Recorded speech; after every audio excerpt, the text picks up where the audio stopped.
can ever answer. shared. Right. Thank you, Howard. Good man. Thank you. Richard's He on our found phones. 5,000 other people with no taste in music. To be alone. Hey, that's great music, Robin. Thor, Odinson, protector of mankind, rise to meet your fate. Your destiny awaits. All right. Thank you, bro. Thank you. Yep. Anyway, let me do a quick commercial here. Coming to the Howard Stern Show for a return engagement. A living legend. Top 40 hits across 4 consecutive decades. 10 million albums sold. 1 accordion. Ice, ice, baby. Word to your mother.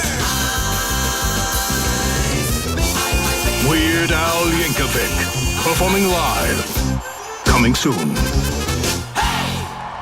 Tired of the same old game night? Switch things up with Chumba Casino. Play over 200 free online social casino games. From classic slots and blackjack to exclusive in-house favorites you won't find anywhere else. However long you got, you can play your way, anytime, anywhere. Make your next chill night a little more fun with Chumba Casino. Only available in permitted states. No purchase necessary. See terms and conditions for details. VGW Group. Void where prohibited by law. 21+.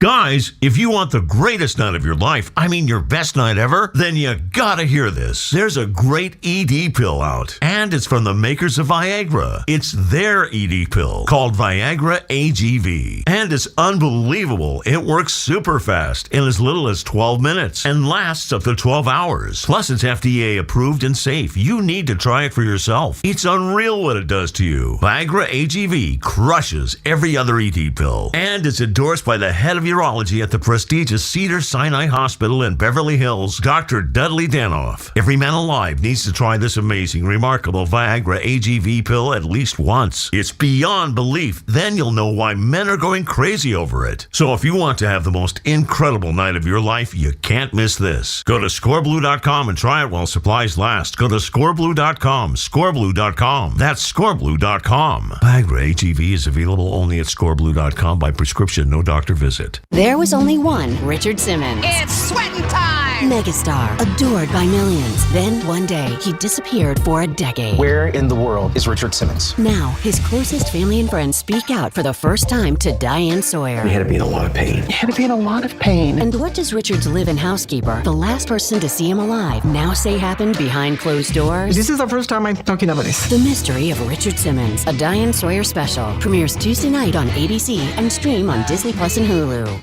In today's fast-moving job market, staying ahead means keeping your skills sharp.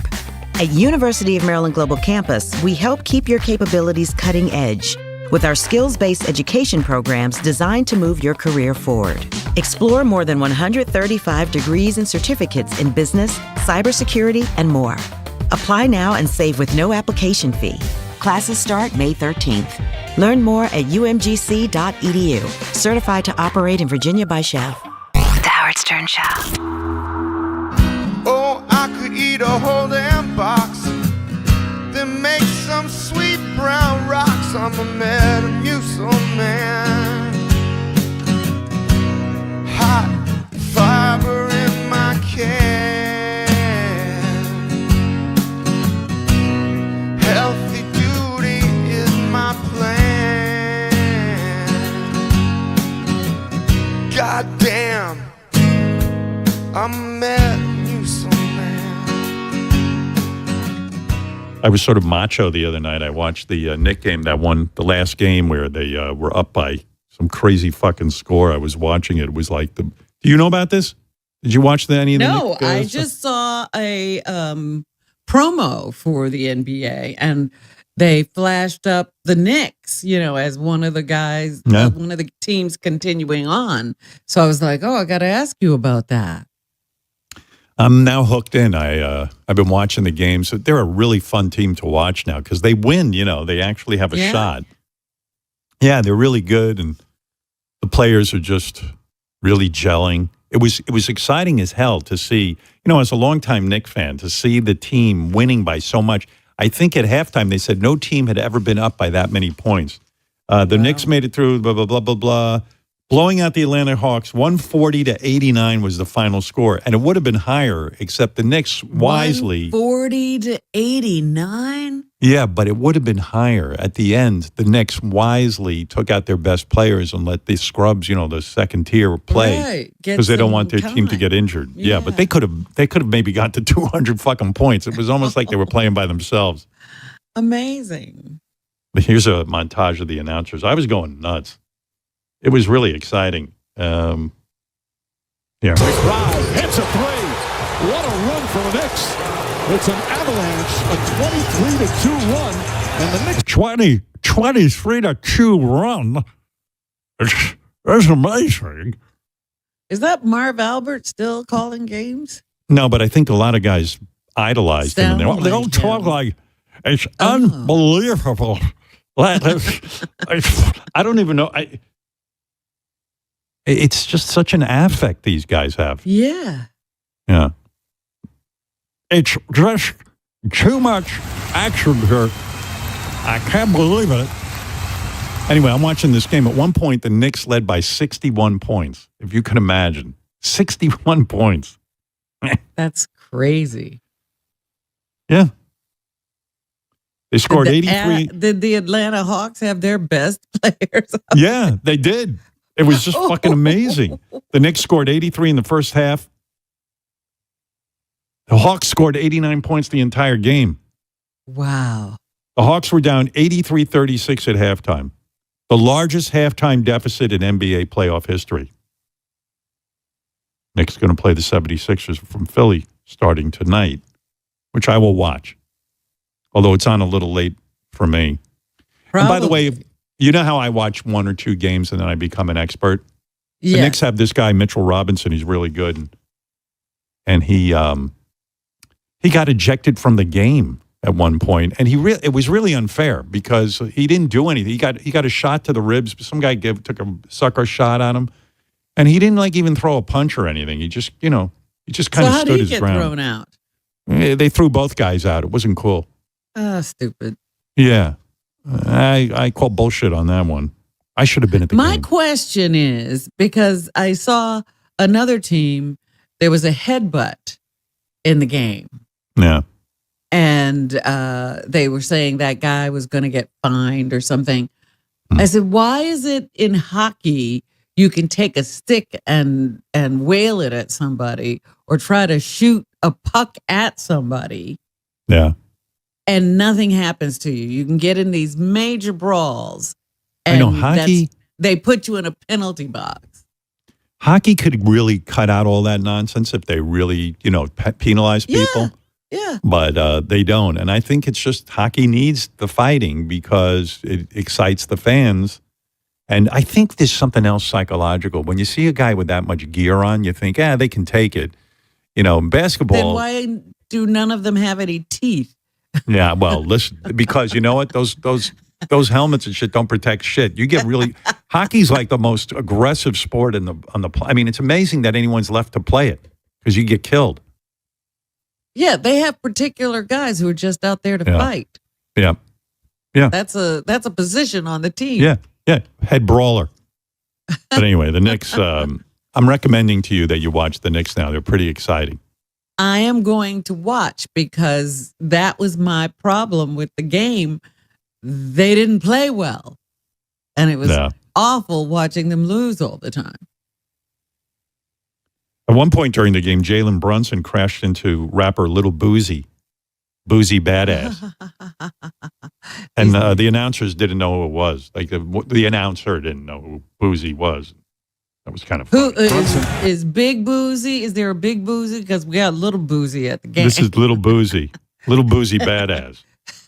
I don't really understand who Jalen Brunson seems to have connected with a fan.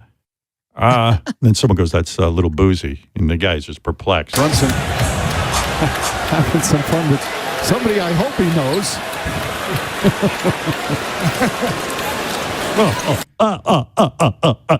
You're out of it. It's Little Boozy. I should have been a sports announcer. It appears Jalen Brunson has connected with one of the fans who's hit his head into... That can't be a real laugh, can it? No. That's a fake laugh. Yeah, no. Robin, it appears that Jalen Brunson has hit his head into one of the fans.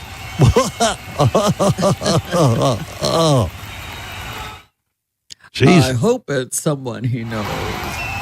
Why? How do you talk like? I've met Marv Albert and stuff in real life. They don't talk like that. And it's only when they announce. It appears that Jalen Brunson has ran head first into a big nobody. Oh, wait a second. What is that? I stand corrected, ladies and gentlemen. That is Big Boosie.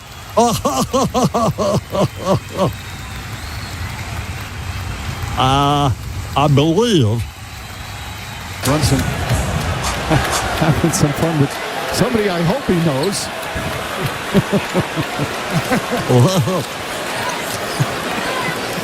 Lil Boosie.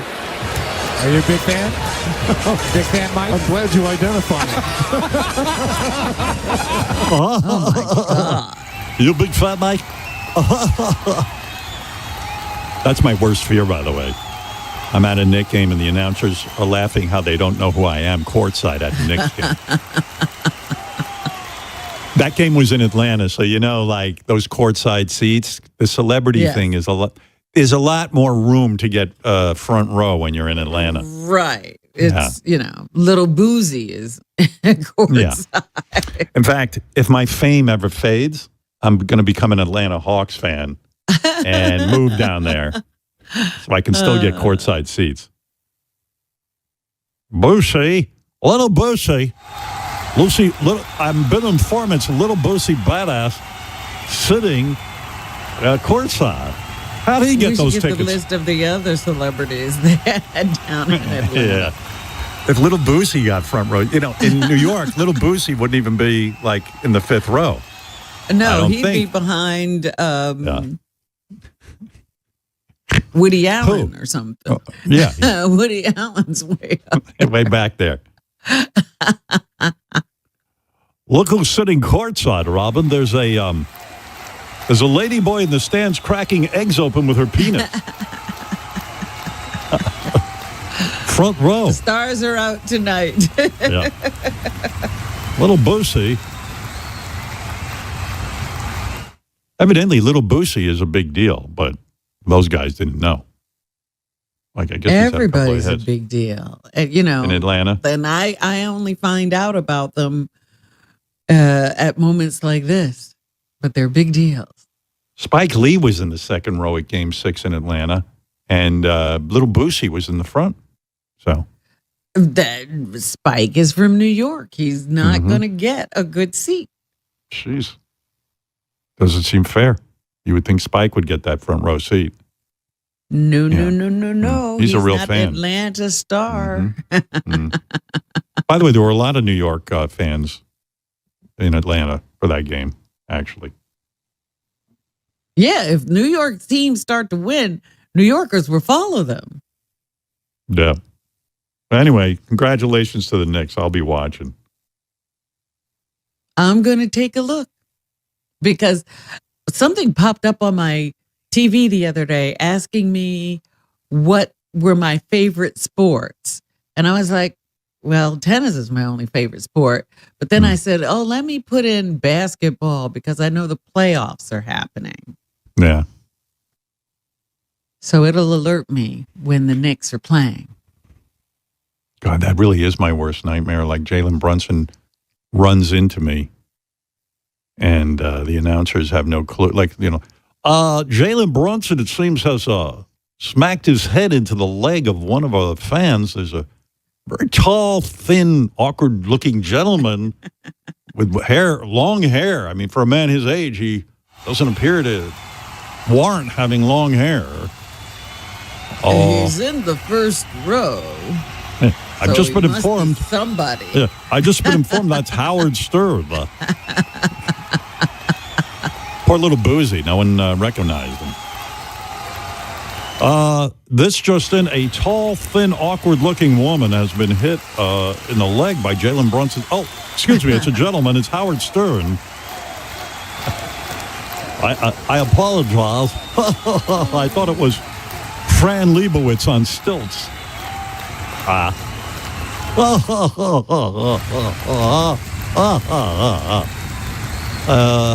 Turns out that is a man, Howard Stern. That's a man, baby. Supposedly, Jalen Brunson also crashed into Martha Stewart at a Knicks game, and she broke her toe. Good. He's playing Do you remember hard. that? Yeah. I do confess, the few times I've managed to sit in the front, I do get nervous. Like, I get nervous when the I basketball tuck comes my to me. feet in when they come, like I don't leave my feet out there.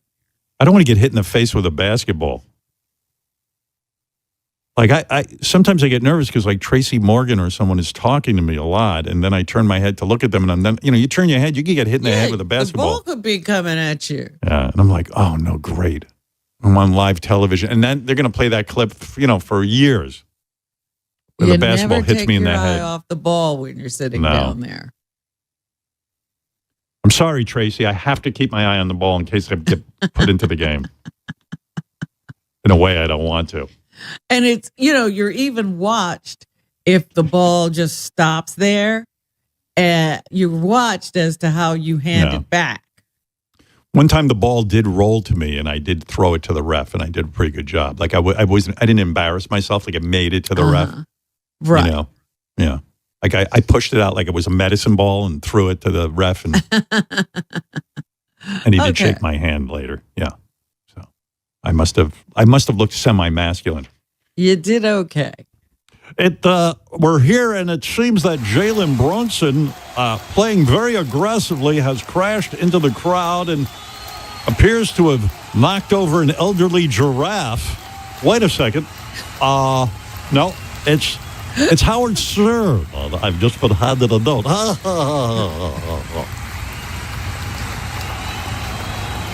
Jalen Brunson.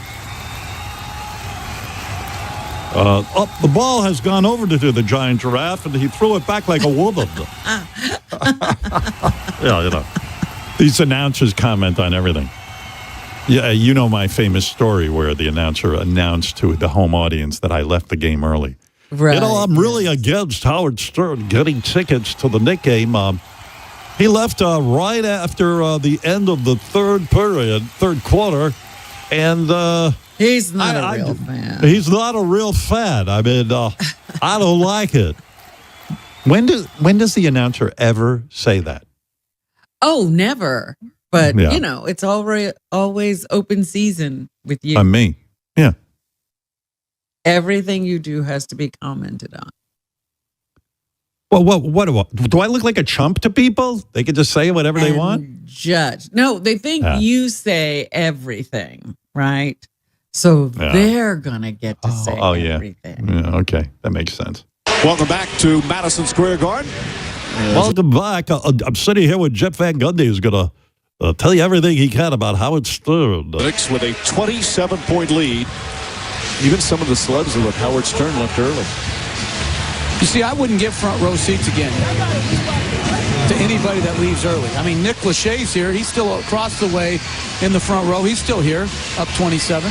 Yeah, Nick Lachey is a real fan. Howard Stern is not a real fan. Some of the celebrities, but you're the only one he mentioned. He mentioned, yeah. A lot of celebrities have left, like Howard Stern. Yeah, I wouldn't give him a seat ever again. In the history of the Madison Square Garden, I will never give him a seat again. Fucking Jeff Van Gundy. Where's he now? Sitting at home watching the game, I think. You could spend, apparently Nick Lachey has nowhere else to go, but Howard Stern did. He could have said that. Here's Jalen Brunson glanced at Howard Stern and vomited, and now he's out for the rest of the season. You know what? It's too much pressure to go to those games. Like my wife said to me, oh, my God. And I told her, I'm watching the Knicks game. She goes, look at you being all manly, And I go, yeah. She goes, I guess it's out of the question to put on the Real Housewives. You didn't interrupt the basketball game to watch Real Housewives with your wife? I actually put it on pause. This is talk about the yin and yang. I put the game on pause. The Knicks were doing fine. And then I watched the Real Housewives reunion. By the way, shout out to Andy Cohen, doing a great job with the Real Housewives reunion. I mean, he's got those ladies fighting the entire time. There's no downtime. Was this the Beverly Hills housewife contingent? Wait, I just got a note. You need to fix your hair, fluff the top. Give me a fucking break. I can't do it myself. Does my hair look flat? Well, it's hard to say which, because the front isn't getting puffed. I know. I my hair's doing weird shit this morning. I don't have a hair person. Well, how am I in show business and I don't have a hair person?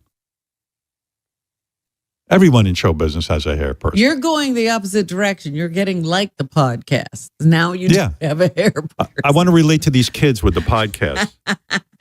Yeah, I know. My hair looks really bad. I wish Beth was a hairdresser. She could come down and fluff me. Yeah, it does look really bad, Robin. I apologize. I don't mean to ruin your broadcast. What is this, Mr. Announcer? Has more messages from the TV crew for me? Yeah, what is it, Mr. Announcer? It's hard enough to make you look good. Please help a brother out. Yeah, well, I'm fixing my hair. I'm fixing my hair now, Mr. Announcer, so there you go. They say it's making you look like a fucked up praying mantis. Please adjust accordingly. Yeah, well, I'm trying. How's it look now, guys? Better? It has Robin? to be better. Yeah. No. Well, you know what it is? What? When I run my fingers, that's Mr. Announcer. When I run my fingers through it, I think I'm fixing it. Yeah. But I don't. Your palm goes down on this side, and then that bit flattens out.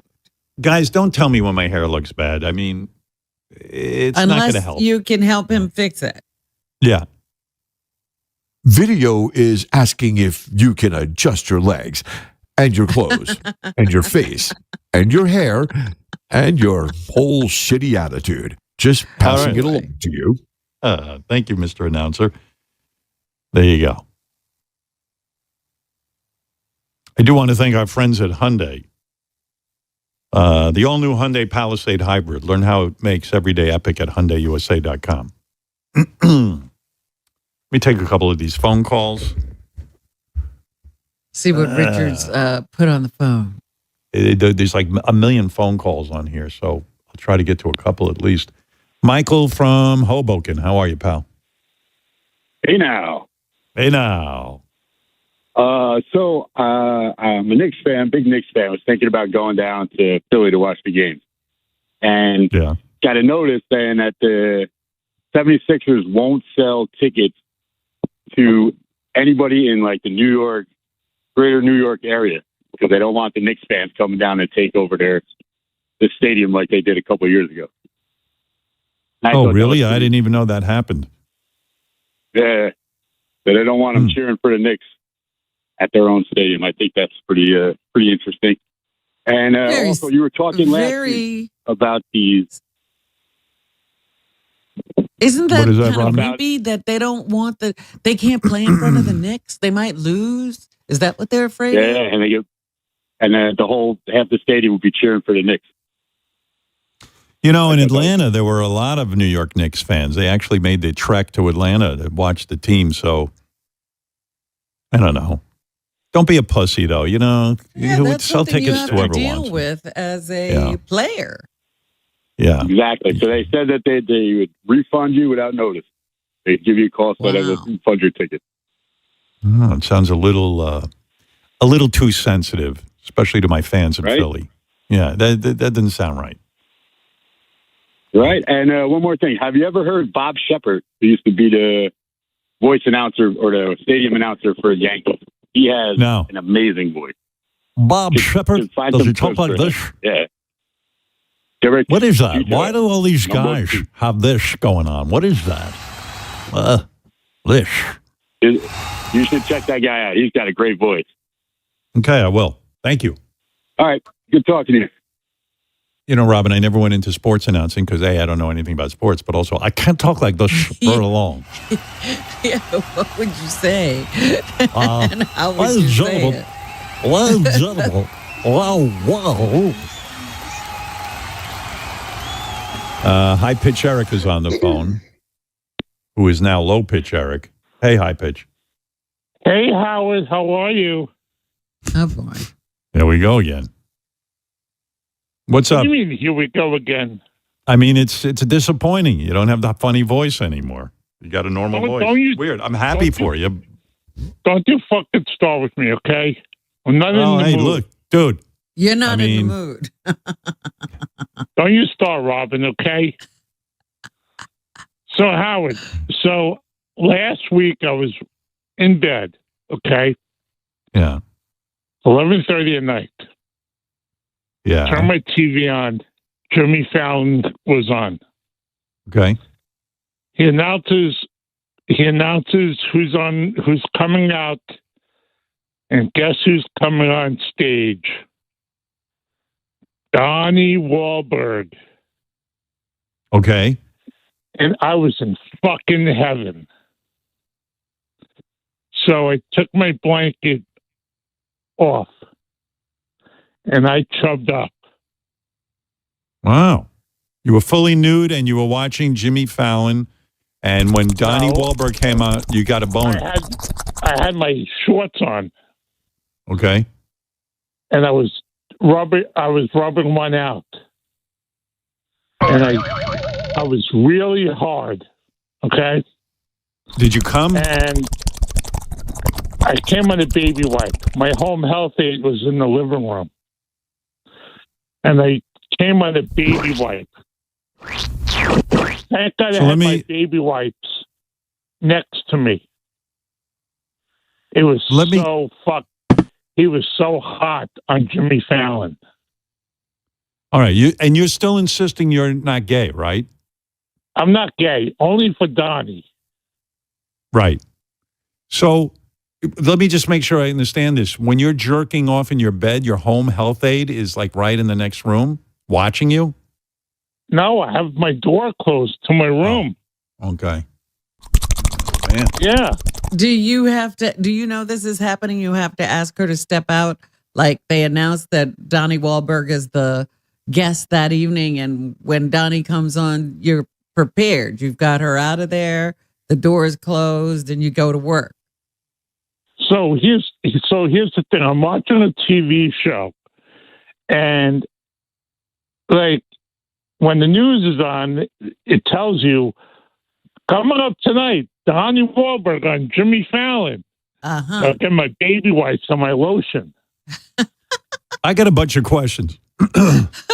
Yes, go ahead. First of all, I want to make a statement. First, a couple of things. First of all, you wanting to fuck Donnie Wahlberg was cute and charming when you had the high voice. Now it's scary. You know what I mean? It's a guy trying to. Yeah, it's a man. It's like a fully. It's like, you know. Oh my God, Howard, Donnie Wahlberg, just fucking jerked off to him. It's a different experience than. Hey, look at Donnie Wahlberg. I think I'll jerk off to him. It's not gay. No, it's a different kind of story. But anyway, I got first my question. baby wipes and my lotion. Yeah. I don't know. I was watching the news and I got out my baby wipes and lotion. Why do you need a home health aide at night? You're a reasonably healthy man. Why? What's going down? Just in case I need something at night, she'll go out to the store for me. Amazing. It's amazing the amount of care he gets. When do they leave you? You know, at night, if I need her to go to 7-Eleven for me or to the pharmacy. You mean to tell me the government pays But they're for... with you all night? No. Like, I How many had one hours? last night. I had one Saturday. No one was here at night. So And the government someone was and the government pays for that? Yes. How come my mother, like, I'm paying full-time aides all the time for my mother who's elderly and can't move around, and you've managed to get free ones. Yeah, but How do I get in your on mother that? have AIDS at night? Yeah, full time, but I pay for them. Robin, what's going on in this country? You're not using the right channels, apparently. I think Eric's the smartest guy on the planet. He knows how to work the system. Really, he could set you up. And like you But say he's to them, not hey, man, sharing. like what kind of shit can you send them out to 7-Eleven for if you get hungry? Like these hot dogs on the grill. They have pizza Hot dogs at on the grill at 11 7-Eleven. o'clock at night. You mean to tell me like the aide comes to see if you're in trouble, but like, and then you just go, you know, why don't you just get me some hot dogs at 7-Eleven? They got pizza at 7-Eleven, which is really good. What's the last They thing you got- sent your aides out to buy? Empanadas. Who? You know the empanadas? The, Oh, it's an empanada. Empanadas. Yes. And they're Do really you- good. Do you give them cash or do we pay for the hot dogs too and the empanadas? I give them cash. Oh, you do? Yes. Good. The rest of us suckers have to go out and get it ourselves or call I DoorDash don't or know something. why the government is doing this. If that's all they're there for, to run errands for him, Instacart is available. Yeah, well. They'll go to 7-Eleven for people. They got any people come over and do my hair? On-call hair people at 7-Eleven. Yeah. So you're laying in bed and you jerk. Well, that home health aide must be really, really traumatized. I mean, And the it's job is really fulfilling, I suppose. and you know, Eric doesn't have a big pad. I'm pretty sure she can hear him jerking off in the other room. No, because I turn the TV up really loud. So, all right. I mean, And Eric, I told Mary Ann what I did. And I she don't was- want to. I don't want to get on your nerves, but dude, this sounds very, very gay to me to be jerking off to Donnie Wahlberg. I think it's fair to say you might be homosexual. I'm not a homosexual. You know I always fucking love him. You jerked off to a dude, and then when you were up in my studio, you were trying to get it on with Chris Wilding. You know what I mean?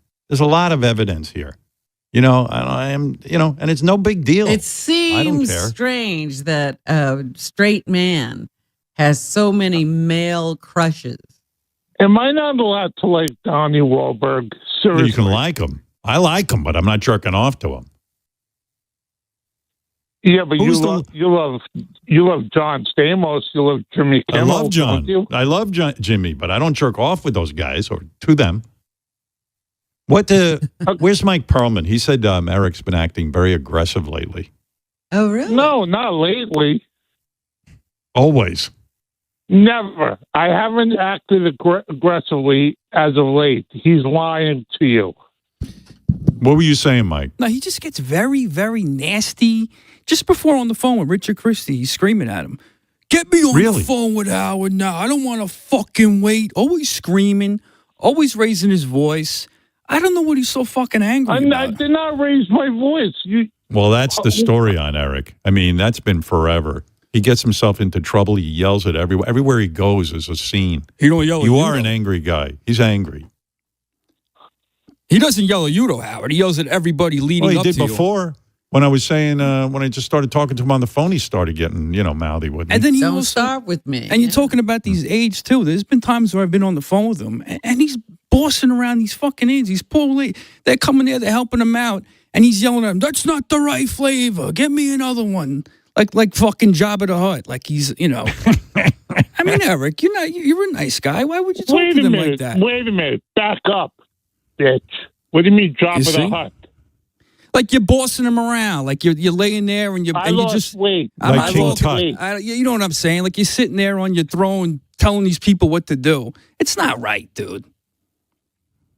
Okay, I'm not top of the hut. Okay.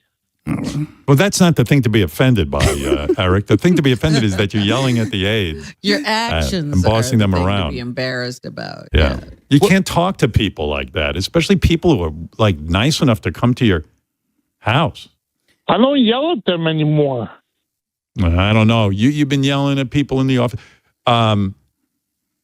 Didn't Eric call you in the middle of the show and call you the F word for gay people? Yeah. We have a clip of that. He called me and he wasn't getting on with you, and he's just started like naming all these like, screaming at me, cursing and calling me names, like get me on the fucking phone with him, you fucking, just yeah. I don't know what his problem is. I think I know his problem. Yeah. So Yeah, what's my problem? Why you want me to be honest? Yeah, be honest. I think you're gay and you're not facing it, and so you're angry with the world, and because you're embarrassed by it. I'm not angry. I'm not gay. Okay, I love Donnie Wahlberg. Is that okay? No, but you like other guys too. Like you even like Mike. I love John Stamos. Okay, and Yeah, would you let John Stamos blow you? Period. That's the question. I would let John Stamos blow me if he was in your studio. Yes. Okay, all right. So and you would get hard from John Stamos? Yes.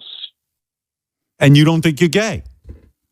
No, it's only for the show. Oh, but now Eric. Oh, stop it! Now you're being funny. I mean, you couldn't come from a blowjob by Debbie the Cum Lady. I would let him blow me. Yes. And I bet you would come, but Debbie the Cum Lady blew you, who's an expert at extracting jism from men. You couldn't even get hard. And I'm on a lot of medication. I was on a lot of antidepressants.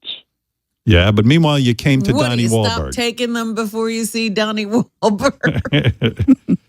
Get me off my antidepressants now. Give me a hot dog. But how much do you weigh now? If you're eating 7-Eleven hot dogs, how many of those are you putting away at night, laying in bed? Yeah. Like 2. What do you weigh? What do I weigh? Like 240. Even do you take Ozempic? No Ozempic. Why don't you take one of those weight loss drugs? 240 is still too heavy for a guy your size. No, but before I weighed 202, I lost so much muscle I couldn't get out of bed. On this Ozempic? Were you on the Ozempic then? No, I was never on Ozempic. He had his stomach stapled or something. I don't know. He's something else. He wants to get other surgeries too. He's getting all these doctors talking him into getting surgeries. It's no I'm good. not getting another surgery. What are you talking You were about? telling me about one recently that you were thinking about getting, but yeah, thank God you're not getting it. But you pondered the idea of getting new surgeries. Howard, you know what else he does too? He also, I kind of agree with you. I think Eric might be gay, but he also like talks about women too. Like he has this thing for Sam Fontana as well. He wants to take her out on a date. He thinks she's cute. He wants to talk with her. Well, But- that's the point. Yeah, She's he wants to be unavailable. a friend. She's married. So beautiful. Holy moly. Maybe he's bi. Maybe that's what he's angry about. I think he just wants to have women as friends. No, but Well, I'll give you Sam some. Here's some evidence. You think if Sam was single and she was seeing you, you would be able to ejaculate? Yes, I think Sam is I so don't know. hot. Yeah. I've not met a woman who's been able to. Here's a clip of Debbie the Cum Lady blowing Eric, and Eric asks her to take a break because it was my going on. God, 'cause- why are you playing this? Here it is. Nothing is happening. Blown him for like an hour. I want you to enjoy this moment. Like, Come on, Eric, give me what I want. there's that thing was about to come. Because it felt like it. You know, when you're about to come and it feels like it. Oh, come on, Eric. No, let's take a break. Huh? Let's take a little break and let's do it again. Take a break. Dude, Debbie blew Eric for 3 days. Not one drop of cum. Donnie Wahlberg comes on the Tonight Show. Boom. He can't even get through. He almost came before he got on. Came from the news announcement. I know. He loves them. Yeah. Eric. Well, the reason I had to take a break, I was tired from the drive. Eric, but she blew you for 3 days, dude. If there was a young lady blowing me and I drove for a month, I still would come, and then I go to sleep.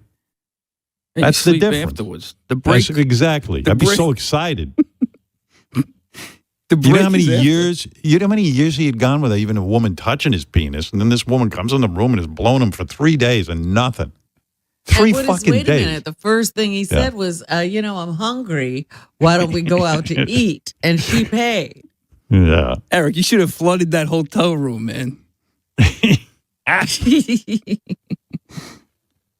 Well, when I heard Eric was getting blown for 3 days, it was like a Bible story, you know? And you read like the Jews were in the temple for 8 days and there was no oil, and the candles stayed lit. It's one of those biblical stories. And Sarah blew Abraham for 3 days. No seed cameth from his ballseth. Ugh. But this guy, and then I go, Eric, and not in a bad way. I'm saying to him, Eric, you might possibly be homosexual. And he's like, no. There's nothing wrong with that, Eric. If that's the case, you should just admit it, dude. I'm not gay, okay? There's You're nothing trying wrong to- with it. Trying to have me admit something which I'm not. All right. It just sounds odd to say you're not gay and then you're jerking off to Donnie Wahlberg. Have you ever had a relationship with a woman? No. Lots of them, yes. Yeah? A romantic relationship? A few of them in the past, yes. Probably he had a relationship. They weren't that romantic, but Because When's I'd like the- you to produce one of them.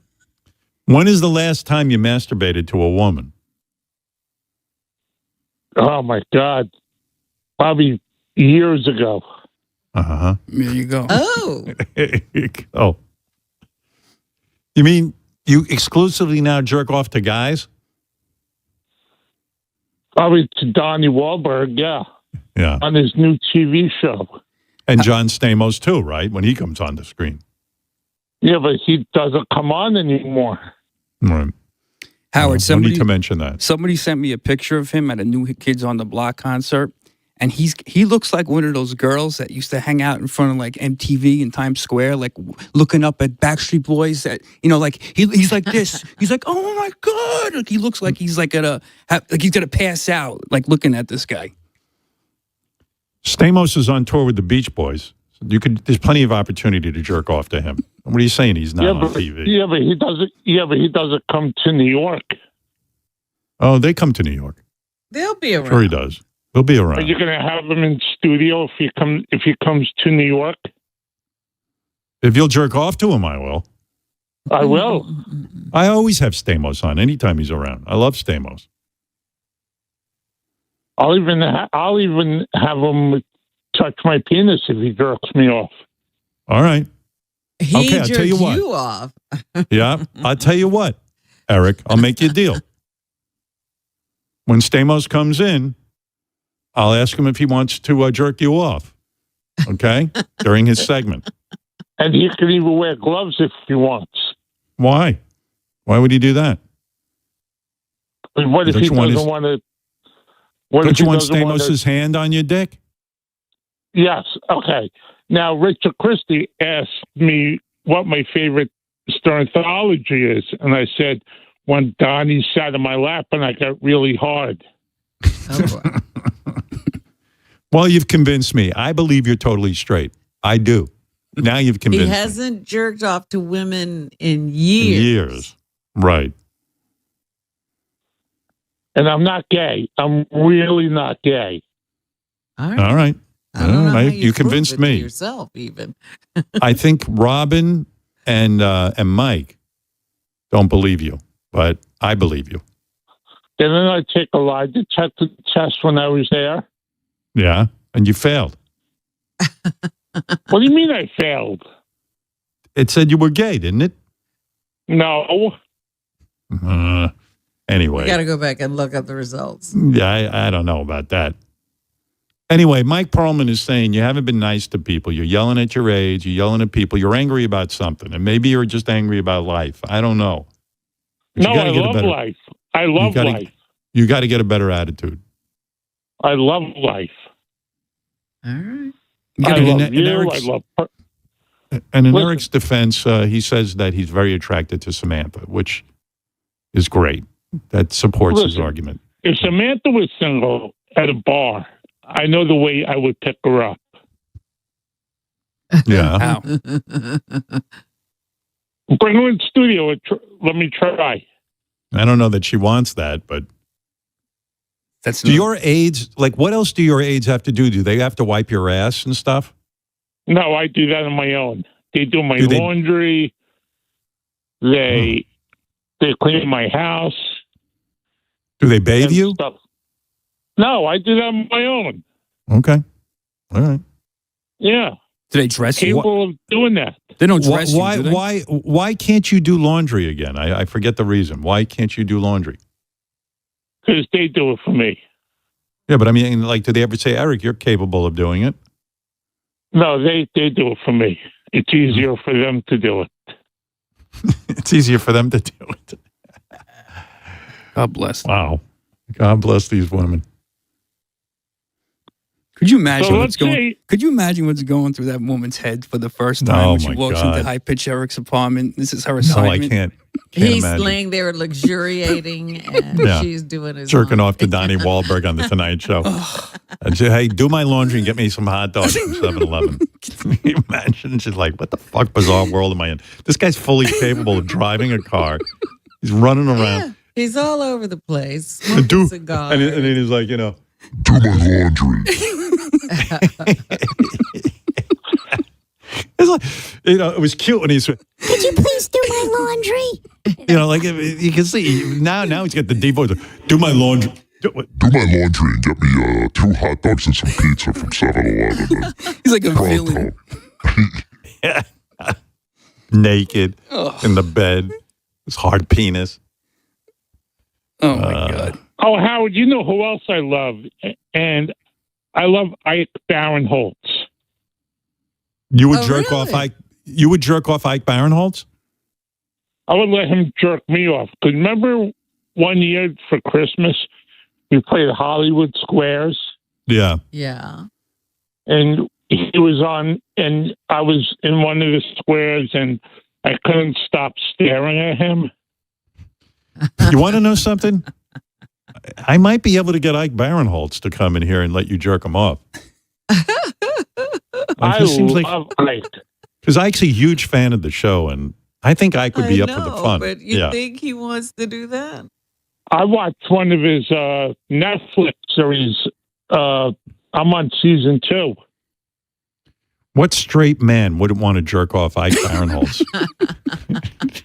I mean, that's not gay.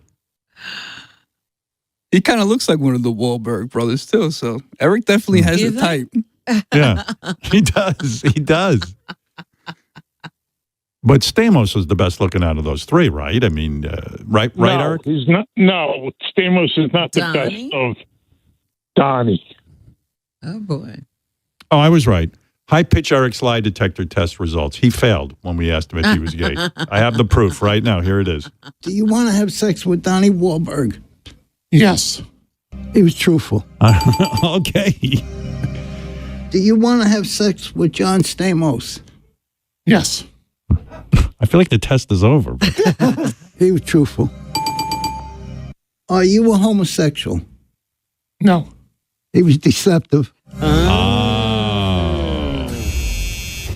Well, I don't, honestly, like, I don't believe that. Like, how did that come out as deceptive? all right. Let's continue. Do you want to have sex with a man? No. No, he's deceptive on Deceptive. that. Right. Eric, I think we're starting to see a picture forming. A pattern. A pattern. Do you think penises are gross? Yes. Yeah, he was truthful about All that. right. Have you ever wanted to kiss another man on the mouth or lips? No. He was truthful on that one. Really? Yeah. How could that be? I don't know. It's a mystery. So you would never kiss Donnie Wahlberg while you were having sex with him? Well, maybe, but you see, I was truthful on some of the questions. Yeah, but the big one was, are you gay? And you were being deceptive. You know, it might be that you don't want to, like, you just want to get down to blowjobs and jerking guys off. Maybe you don't want to make out with them. You know? You're what they call a top. Yeah. Like, there's a lot of heterosexuals don't like kissing. They just like to fuck. I'd rather have, like, I don't know, like, I would like to have experiences with these guys, Donnie, John Stamos, and Ike Barinholtz. I would like to have all of them together. Well, I'll tell you what I'll do for you, Eric. Like your AIDS, I'm up for doing anything. I'm going to call those three guys, see if they'll come into the studio and take off their pants, and you can jerk off all three of them, okay? Donnie, John, and Ike. And out of those three, who do you think will do it? Because, you know, Donnie won't do it because Jenny won't let him. Well, I know Jenny, and I think I get Jenny to convince him. I think all three of them I don't know, will. Howard. I think that the last thing I read was that they found God. And Yeah, well, God schmod, a good hand job from Eric. I think Donnie might be up for it. Come on. He's a good sport. For the bit, for the show. it has totally changed their lives. Tell me it wouldn't be the greatest bit if Eric jerked off those three guys right on the show. It'd be incredible. The greatest bit for us. I don't know what it would do for them. You know what? They say no publicity. All publicity is good. All publicity is good Yeah, publicity. that's right. And they could all jerk me off, too. Right. All three of them. Oh, wow. Yeah. You didn't say that at first. This bit's getting better and better. Wow. Yeah. All right. Well, suddenly he's not so angry anymore, is he, Mike? No, Yes, he's happy. calm He made his down day. Happy. considerably, yeah. All right, I got to go, Eric. Yeah. All right, Howard, I love you. I love all of you, even Perlman. Love you too. Yeah. And call me whenever you want, okay? All right, man. Let's try not Take it easy. You got an aide there with you now? No, she left this morning. Too bad. We could have had to go do some stuff. That would have been fun. What will High Pitch They Eric's stay aide do? there all night to run errands for him. Yeah. So what? You're in your room watching TV and she's just hanging out outside waiting for you to ask her to do something? Yeah. Oh, God. That's I'm incredible. telling you, man. My mom, who's really needs AIDS, you know, she can't, you know, she can't walk anymore. You know, she's got problems. Sure. I got to pay a fortune. Eric's got the whole system gamed. All right. He's getting free AIDS. And he lost all this weight. He's in shape to do things by himself. He drives a car. But somehow he still gets the perks. Incredible. Only in America. That's right. You live in Russia, you never see a perk like that. You see some aide come to your house, throw you out a window. Right. Aide. There's some people in this country who want there to be more of this. I'm sick of it, quite frankly. I don't know. What am I going to do, man? Howard, before you go, let's go Knicks tonight, 8 o'clock. That's right. I'm with you on that, Eric. He's big. Who do you if I get like on the Knicks? Who do you like on the Knicks? What if we get all the Knicks in to jerk you off? No, I got to say Knicks and 6. Knicks Oh. and 6. All right, there you go. Eric in the prediction business. He watches a lot of sports. He does? All right. Yeah, he likes to watch the Yankees. And Oh, the did Knicks. you hear who just died? The Yankee announcer. Sterling. Yeah. All right. All right, Eric. Talk And to you soon. Rudy Giuliani's in the hospital. I heard. Just heard that this morning. Yep. Yeah, a former mayor. I wonder if I can get him to jerk you off before. No, I'll thank say you. No, what? You don't like Rudy? Stop it. I did when he was mayor, but I want Stamos. All right, here's All right, who I got the want list. first. Here's I who know I want Stamos, first. Donnie, and Ike Barinholtz. I got to go, Eric. Enough of this. Thank you. Good all right, talking to bye. you. All right, take care. Good job on that, Mike. You got it. Yeah. How you doing? All right? I'm doing good. How about yourself? Yeah. Everything's great. Especially He's staying out of the sun. Look at him. He's a Yeah. little lighter. Yeah. You look good, man. Thank you. You too. Yeah. All right. Yeah. Yeah. All right, there's a lot of people on the phone. I'll try to get to them, but we got a lot of stuff to get to. First, I do have to say, what do I have to say? Oh, okay, a couple announcements. Number one, I always want to plug my man, Triumph the Insult Comic Dog. Ah, yes. Yeah, Bob Smigel's got an annual benefit for autism called Night of Too Many Stars. Jon Stewart always gives his time. All the top guys, Bill Burr, Conan O'Brien, Nikki Glazer, Tiffany Haddish, excuse me, I read her book, excellent. Jimmy Kimmel, John Mulaney, Trevor Noah, Bobby Odenkirk. I think he's got another action film out. Adam Sandler, Sarah Silverman, Noah Wiley, and more will all show up for Night of Too Many Stars. And it's great. They raise money for autism. Get tickets for the May 7th event at the Hollywood Bowl at netflixisajokefest.com. And like I said, Richard is busy with all requests to Anthology Live and answering and screening phone calls. If you want, request your favorite bits, because the last 2 weeks of May, we're going to do your requests from all the years. So you can call in now to staff phone screener Richard Christie, request your favorite show segment, 833 Stern Show, and also to come on our show. And be aware that he has a moist ass this morning. Oh, I wonder if he was standing there and he could feel his moist ass. It was squishy. While he was in the studio. Next week, Weird Al's going to come by. Always enjoy when Weird Al is here. Yeah? I get a kick out of Weird Al. Weird Al Yankovic. Talented guy. For every live Howard Stern show, there's a live Howard Stern wrap-up show. 11 a.m. Eastern on Howard 101. Tired of the same old game night? Switch things up with Chumba Casino. Play over 200 free online social casino games. From classic slots and blackjack to exclusive in-house favorites you won't find anywhere else. However long you got, you can play your way. Anytime, anywhere. Make your next chill night a little more fun with Chumba Casino.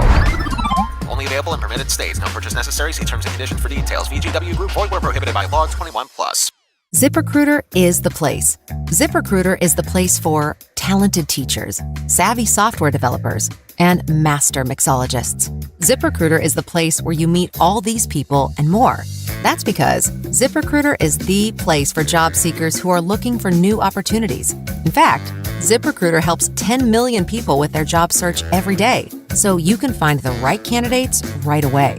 It's no wonder that ZipRecruiter is the place for skilled skydiving instructors, accomplished airbrush artists, and proficient pediatricians. But if you're not using ZipRecruiter to hire, you're missing out. ZipRecruiter is the place that's so confident it can make your hiring easier that it lets you try it for free at ZipRecruiter.com/100. So if you want the right candidates for all your roles, ZipRecruiter is the place to go. Try it for free at ZipRecruiter.com/100. That's ZipRecruiter.com/100. Never miss out on great candidates with ZipRecruiter. My dad passed away unexpectedly at a stroke at 63. Of course, it was awful in every way, but we are very grateful that he had life insurance. So even after he was gone, he was still able to provide for us. And now I have a wife and 4 little kids. And that's why I have life insurance for my family. Ethos is the best place to go.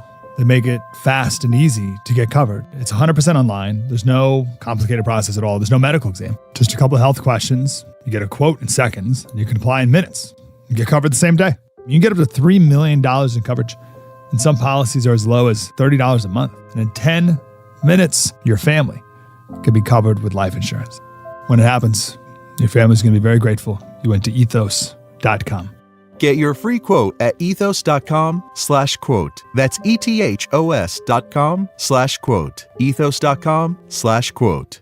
Paid spokesperson. Time spent on application may vary. Online health questions required. Rates may vary. Sample rate 10-year lifetime policy for 40-year-old healthy non-smoking male. There was only one Richard Simmons. It's sweating time! Megastar, adored by millions. Then one day, he disappeared for a decade. Where in the world is Richard Simmons? Now, his closest family and friends speak out for the first time to Diane Sawyer. He had to be in a lot of pain. He had to be in a lot of pain. And what does Richard's live-in housekeeper, the last person to see him alive, now say happened behind closed doors? This is the first time I'm talking about this. The Mystery of Richard Simmons, a Diane Sawyer special, premieres Tuesday night on ADC and stream on Disney Plus and Hulu. Fatherly Advice with Richard Christie's dad.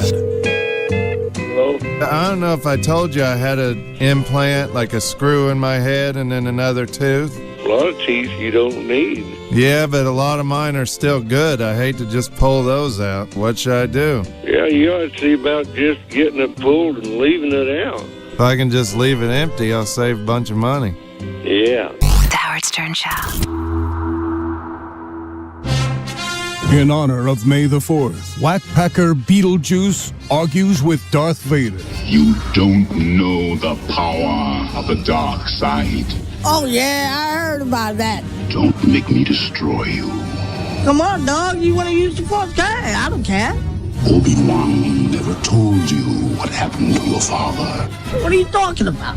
I am your father. Ain't nobody my father. Nobody ain't my daddy, and I ain't saying it.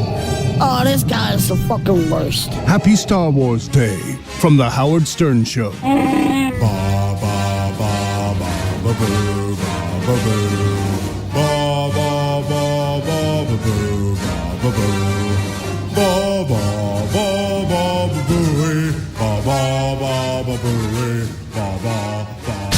Hey, lady, you got that not-so-fresh feeling? Pour some vomit on me. Give me wet food chunks. Pour some vomit on me. Come on, throw it up. Pour some vomit on me while I give my dick a rub. I'm a damn smelly freak. I want puke and I don't want pee. Yeah, this is Jeff the Vomit Guy and I still love puke. Yes. Hey, is Darth home? I am Darth Nihilus. I'm sorry? Darth Nihilus. Exactly. Are they available? Yes. Oh, okay. This is I'm calling you from University. Oh, good. I received a form that you submitted about trying to get yourself a bachelor's degree in management. Yes. Okay, that's something that you are interested in? Yeah. Okay. So where do you work right now? I don't know. You don't know? No, do you? No, well, if you don't know where you work, I don't think you want to attend school.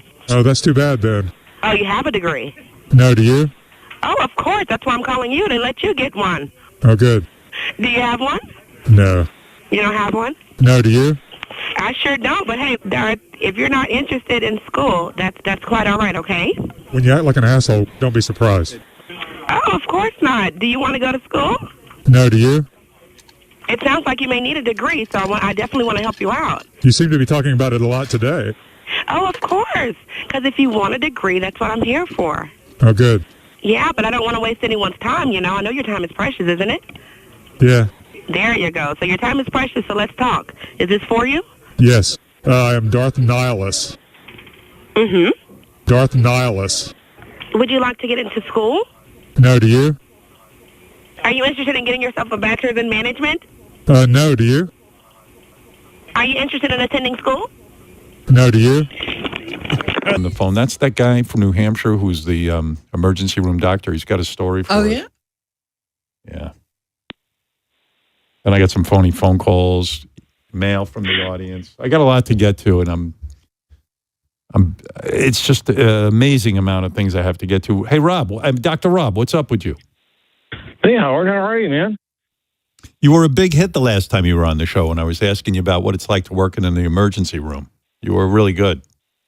Well, thanks, man. I really appreciate that. I was just kind of telling it like it is, you know. It's important to spread the word about, you know, kind of people on the front line like that, like EMS and ED workers, you know. So what's the story you got?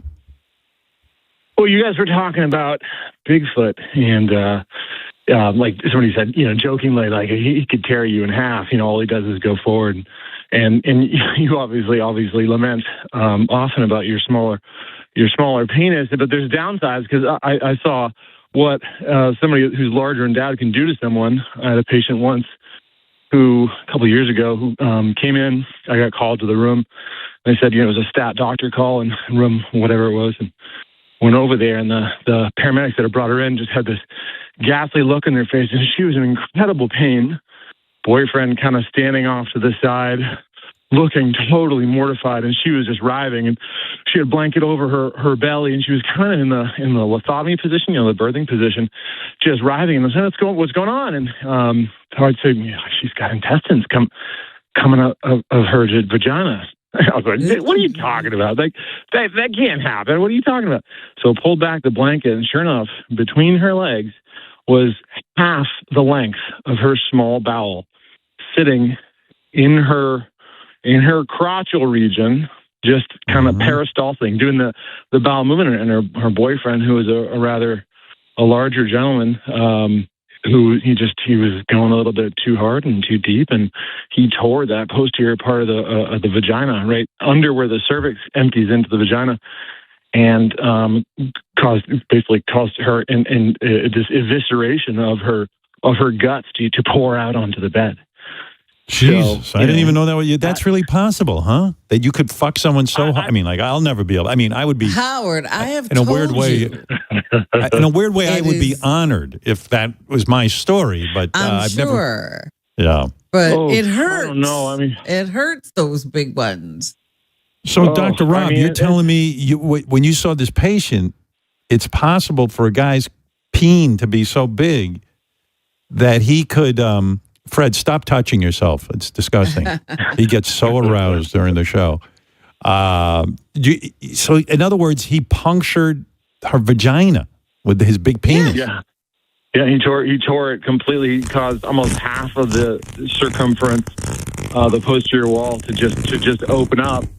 And then she bore down, right? So he's going hard, and she said he just went, and then she all of a sudden screamed, and she bared down because of the pain, almost like to stop. And that increase in intra-abdominal pressure just forced her small bowel out the path of least resistance, which was her vagina, and it spilled out all over, all throughout her vagina. So she came in, and it was alive. You could see it kind of writhing and almost like a little worm, the peristalsis of the bowel, and she had to get rushed to the OR. Wow. How do you fix that? So it's a combination general surgery and the OBGYN both came in, and they had a kind of a tag team effort. The acute care surgery team managed the bowel, and then the gynecologist repaired the hole in the vagina. And she did really well. But it was. Could you imagine if this was me, Robin? I mean, this would be major news on the show. Yeah, Robin, I had a problem the other night. I was banging a very hot chick, and I tore through. I ripped out her entire bowel. Her bowel popped out of her vagina. I was, I would just be like, oh my God, I wouldn't know what to do with myself if I had a penis like that. Yeah, the guy must be. popped her vagina. Yeah. I would call TMZ on myself. I'd say, hello, TMZ. Meet me at the hospital. I'm disguised. I'm disguising my voice, but I understand Howard Stern. If you go to the hospital right now, he's there with a woman. He just popped another woman's vagina. Well, how do you recover from that in your relationship, though? Right? I mean, like, you can't. Really.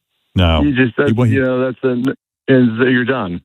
I mean, if I had a big penis like that, I would be like, look, I'm just going to put half in. I don't want to hurt you. I love you very much. I mean, I just would love to give that let speech. the woman be your guide in that scenario. You just can't jackhammer away. Robin, You I got have carried to away. say, Robin, you're tell so me beautiful. What's I going on? Robin, you're so beautiful. I jackhammered you and I ripped open your bowels. Robin used to be a nurse. In fact, she saw something like this, and she got the guy's phone number right away, the boyfriend. Oh, right. Sure. I'm the one He's like, that's I can- always telling you, I do not want a big penis. She was like, Well, don't the worry, uncon- sir. the un- I can handle this. The uncomfortable part was he was in the corner and just kind of standing there, guilty, uncomfortable, sheepish. And everybody that walked in is asking, what's happening and you kind of like you talk to the patient, you get some pain control, and get a plan, go to the OR, warm the OR up. But then everybody kind of looks over their left shoulder at this guy standing in the corner, like, you did this? You did this? I'd be like this. Yeah. That's right. He'd be Sure wearing did. some kind of medal he'd already made up. Yeah, I did it. And Smoking a guess cigarette. what? Last week I did it again. But you hear what he's saying. Like, that's the end of your sex life with that woman. Yeah. That's you it. Move on. Yeah. You move on. Our You relationship. move on. That's toast. All right. Thanks, Rob. You always have good stories. Always good talking to you. All right, Howard. Take care, brother. There's a brave guy, Dr. Rob. He's one of those emergency room doctors who he's on the front lines, man. He's doing on it. the front lines. Always appreciate guys who do that for a living. You never appreciate doctors more than when you're sick and you go to the hospital and they help you out. And that's And the that's- other people who are with them, nurses, EMTs. Oh, I love them all. Yeah. You know, All those I people watch, who get you to the OR. when I you're watched having that a show, problem. The Pit, and Yeah. I'm amazed how rude. I mean, it's an acting situation, but it's probably based on a lot of truth. People are so rude to the doctors and the nurses. What kind of asshole you got to be? Somebody's taking care of you, and they got your life in their hands. Try to be polite. It's amazing how people are not polite, even in situations where somebody, like when we hear the Eric's yelling, you know, get me my hot dogs and stuff to the 8. I mean, it's like, dude, be polite. Polite Yeah, to that's people. another thing you don't have to do for yourself. Yeah. Yeah. Suffice to say, Robin, I've never had to take a lady to the hospital after I banged her. It's just never occurred. Not because of something you did anyway. Much to my shame, nobody needed emergency medical help after Can you having sex with imagine? me. That's terrible. What an awful, awful thing to have happen. A Mm. terrible recovery. You know, I mean, it's not pretty at all. No, but for a man, it's quite an accomplishment. But that's why I'm telling you, you got to, slap those guys around with their big penises. They will try Yeah. to get it all in. They'll try things. You've got to be very stern. You be careful with that. Hey, Chris, you're on the air in Canada. Hey now, Howard. How's it going, buddy? Pretty good. Awesome. Listen, I just want to say it's a thrill to have the on-air talent answering the phone. It's nice to have like a personal minute to give them the flowers. And Richard was very professional. He didn't influence my Sternthology request in any way. Anyways, good. Great job there. Just wanted to get your opinion about this Michael movie. I'm just surprised that it's such a phenomenon because it seems like, I don't know, having a movie about the Titanic before it hits the iceberg or something like that. Like it's leaving out all the interesting parts. And like, how are people? Isn't Michael canceled? I don't know. What's your opinion on this? Well, I was shocked like you that the Michael Jackson movie made so much money. I think it was over $100 million, right? I mean, nowadays. It was $200 million worldwide. Worldwide. It made another $400 million, I think, this weekend. Well, 400? Or maybe it's 400 total because The Devil Wears Prada 2 was the #1 movie at the box office in the United States. And it only made something like $69 million. So that is another worldwide number for Michael Jackson's movie. But it's I'm raking in the confused. dough globally. How much money did the Michael Jackson movie make? Does anybody know the exact amount? It is. I read it this morning. Let me just up at pull $500 up the million. article. Anyway, my point is I am quite shocked by it, honestly. I didn't think anybody gave a shit about Michael Jackson, especially kind of... Me neither. And especially if it doesn't address all the controversy, but they don't know how to address that in a movie. It'd be a real bummer, I mean, Jesus Christ. Okay, it The would Devil Wears Prada made 50 or 77 million this weekend. Michael Jackson made 54 million. But when you look at the overall totals, Worldwide.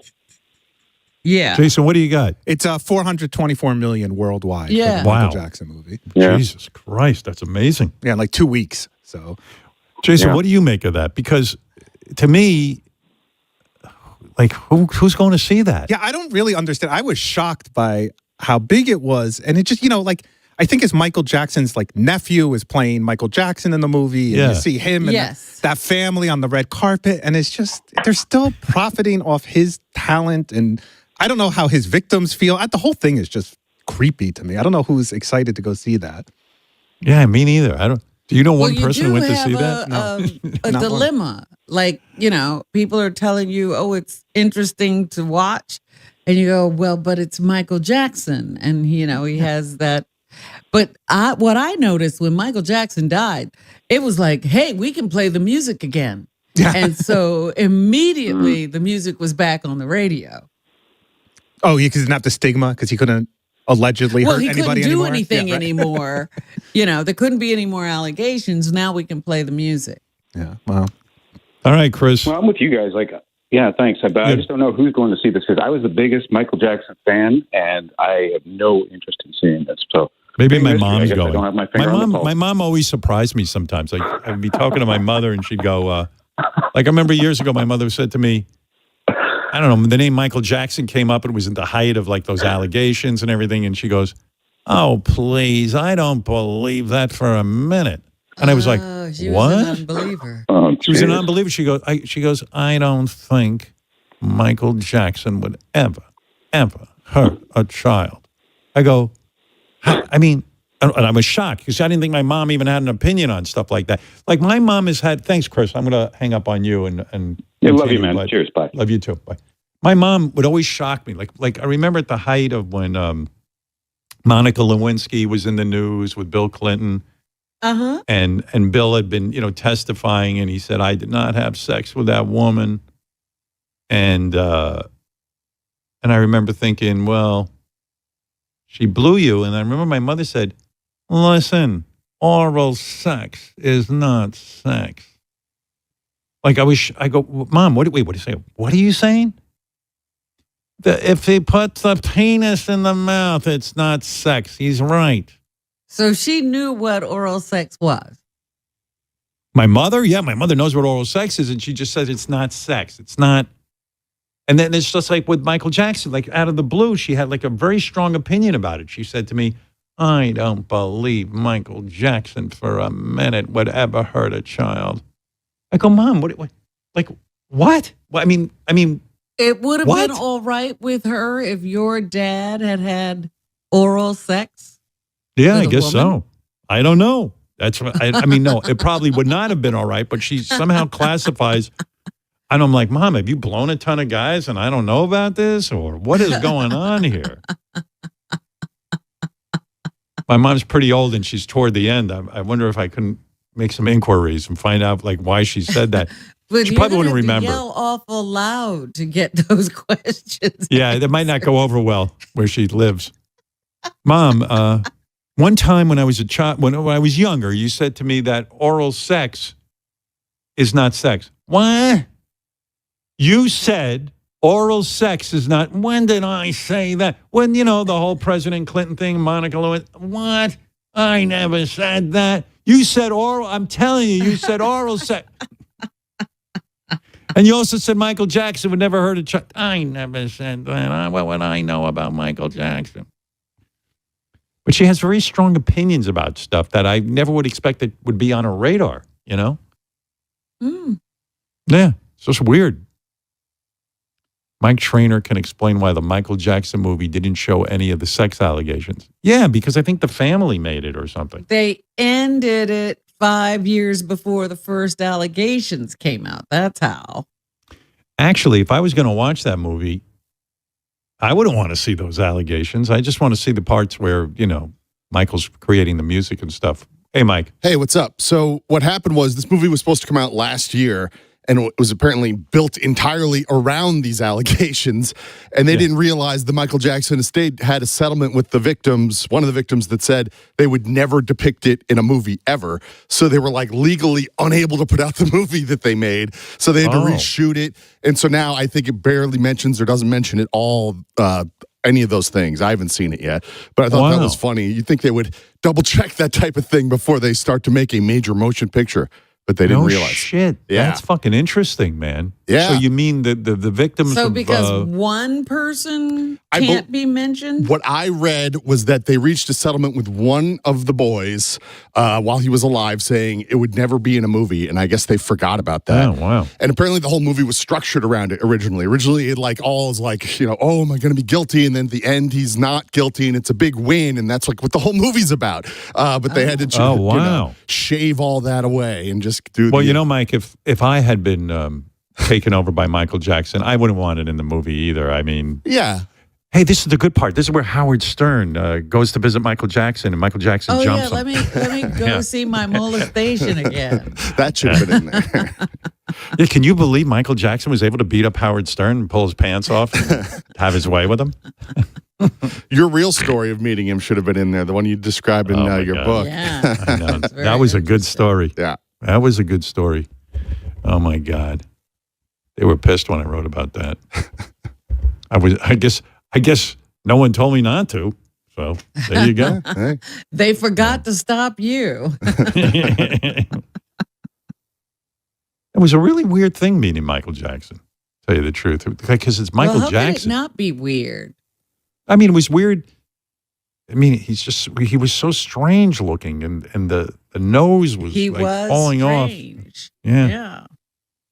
And the weirdest part of the meeting, which I'm sure a lot of people in the audience have read the book, but for those who haven't, the strange part was there was this crazy thing where I was going to defend him, which I would never do because I didn't listen. I don't know whether Michael Jackson was messing around with boys, but I was meeting with Michael Jackson because I wanted to interview him and I wanted to ask him about all of the allegations. And I said, I think it would be really good if you came on my show because I'm known for being honest. But anyway, that quickly fell apart. And he then wasn't necessarily known for that. No, he didn't want any. The pitch went nowhere. And then the pitch was. I go, Michael, if you come on and say you didn't do it, then I think people will believe that we're having a real conversation. Oh no. And then it turned into. You'll go out on the street and hold a rally for Michael to say to your fans, hey, everybody join me if you're pissed off that Michael's being accused. And then at the end of the rally, Michael will run out and wave to the crowd and then run away.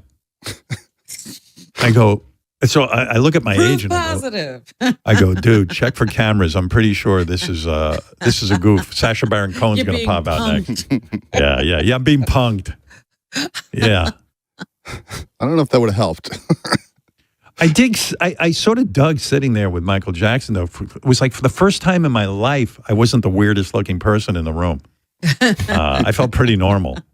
Was his voice that was like cool. hee, or was he kind of have a more normal speaking he voice? Barely could. He does that really uncomfortable thing where, in the worst way, he didn't want to be in a room with me because it was like he was coming to me for help.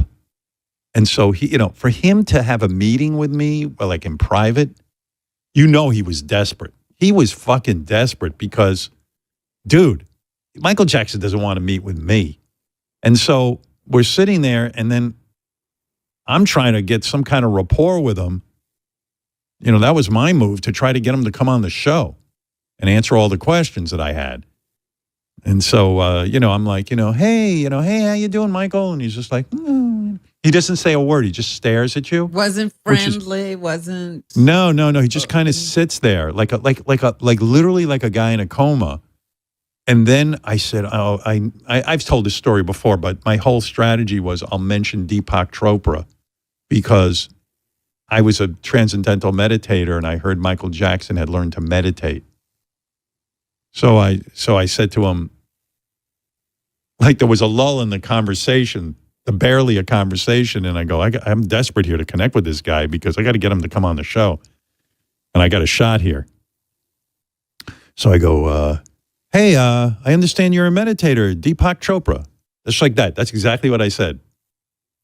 Something like that, It's just Deepak Chopra. And he goes, oh, yes, Deepak Chopra. And that was it. That was the whole conversation. Well, there you go. Yeah.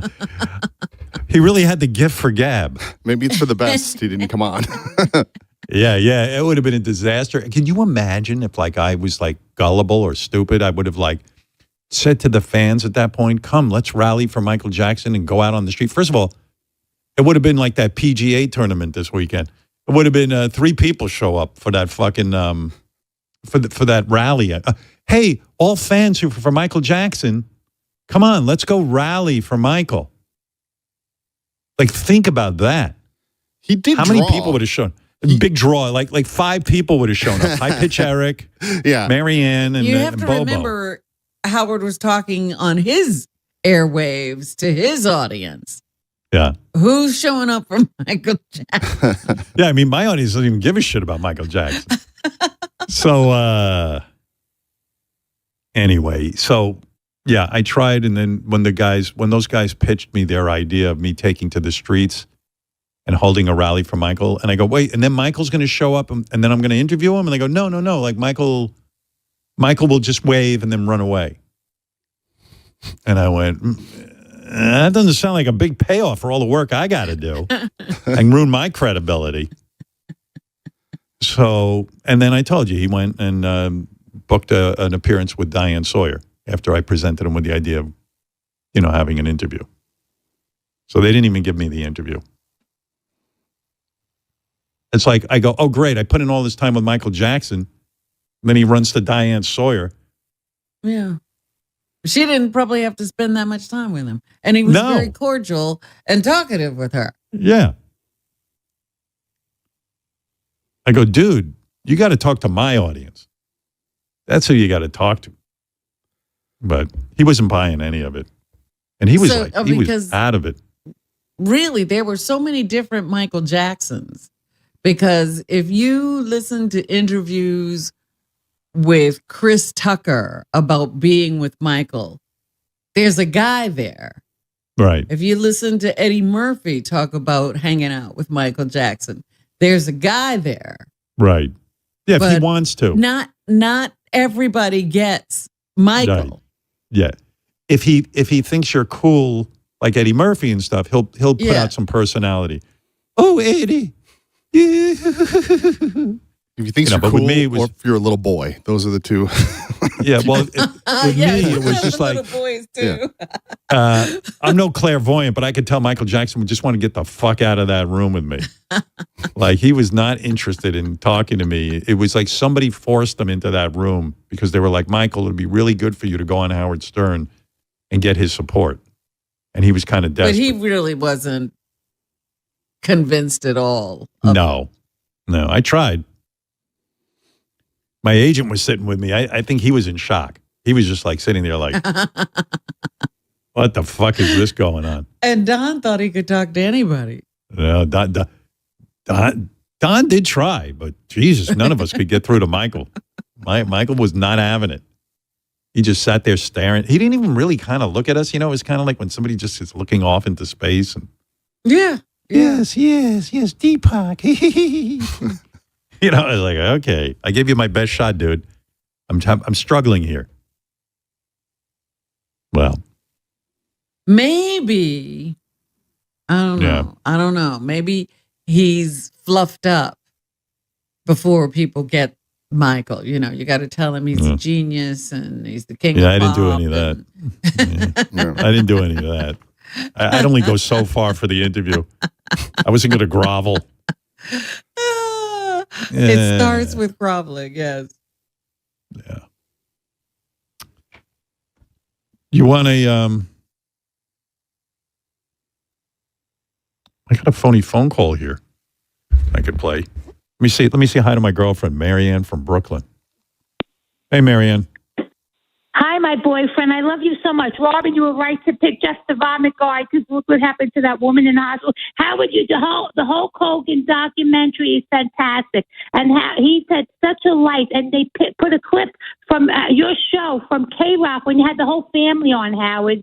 Oh. I know he had a lot of ups and downs in his life. And I mean, he was so great to the kids. And I grew up with a Hulk Hogan son who loved them, so I loved him. It's a great documentary. Yeah, by the way, let me say something about this. I mean, just for the record, in the old days before America went kablooey, There used to be an order to things. Like if you made a documentary about anybody and you wanted to use a clip from my show or a clip from any show, you had to ask permission.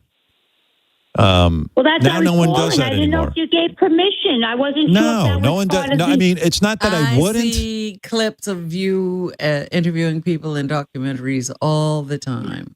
Yeah, I know. And I see you on the news every time you have some newsworthy thing. The only clip they use is you all the time, Howard. Good, bad, with indifferent, with a guest. Wait, but Howard, they didn't ask you to use the clip for that? No? No. Okay. All right, I love you, Marianne. I'm waiting Thanks. for my book. Howard, I heard Beth's going to be on Kelly Clarkson's show. Did you know that? Yes, I do know. She's promoting She's promoting a book for charity. Thank you. She'll be on tomorrow. I didn't even hear what she said. Beth's going to be on the Kelly Clarkson show. She's doing a promotional tour. She wrote another children's book where she gives all the money to North Shore Animal League.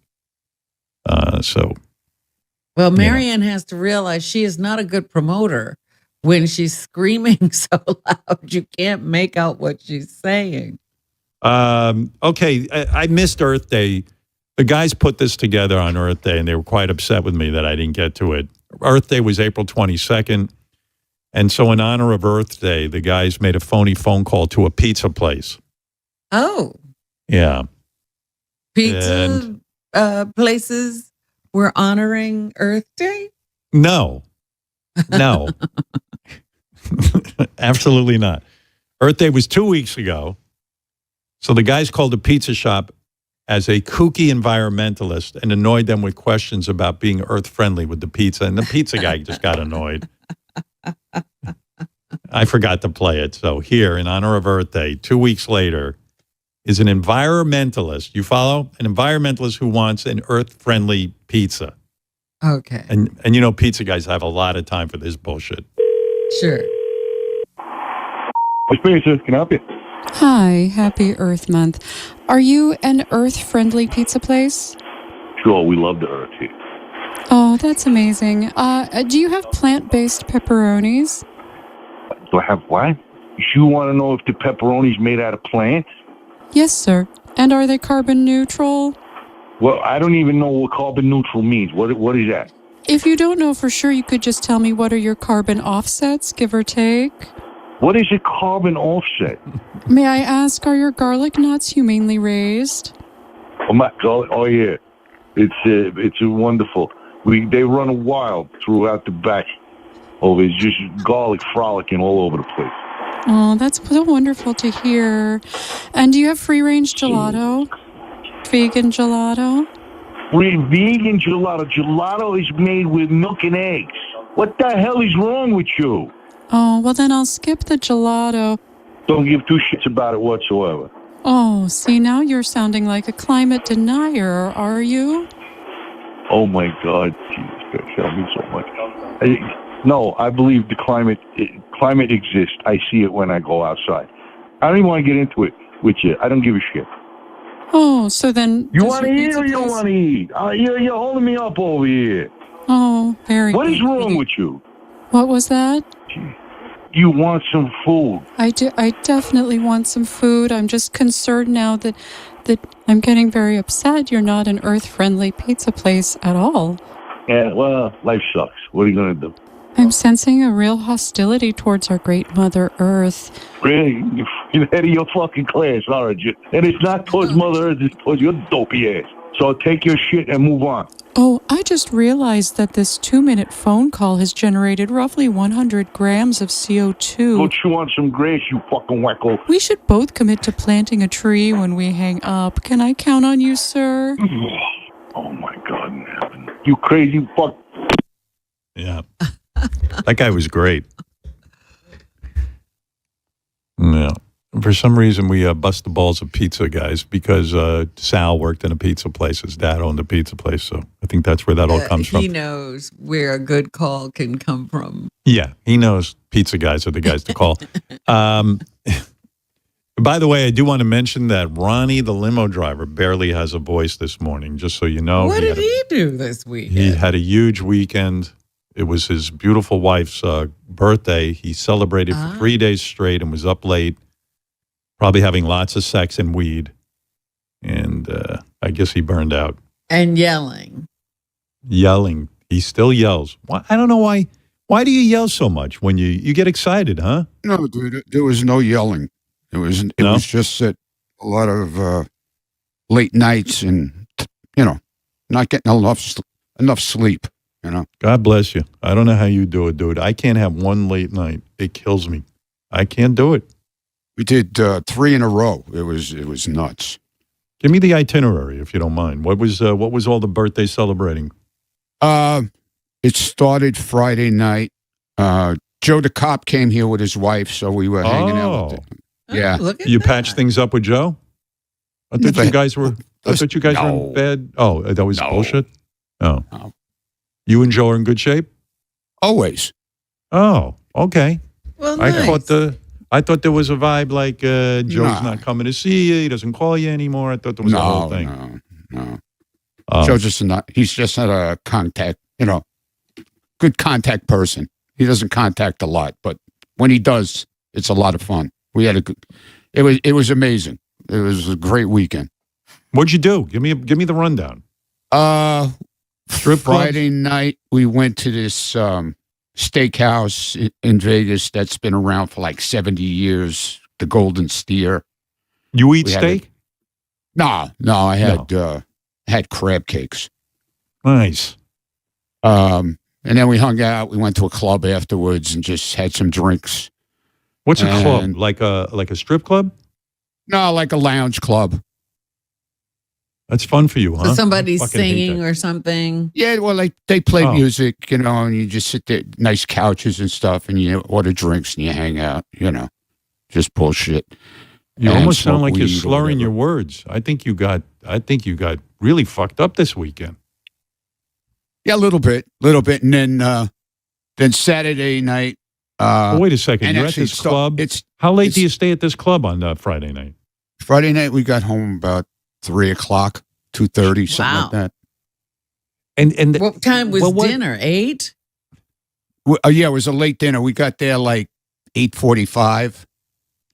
What fun is it, by the way? Just sitting there and drinking and talking to Joe? Yeah, we had a good time. It was a lot of fun. It was fun. I mean, I've talked to Joe. It's fun for about a half an hour. I mean, Jesus Christ. Well, it started actually Friday afternoon I went and met him at the hotel. Stephanie was working, so I went and met them at the pool at the hotel.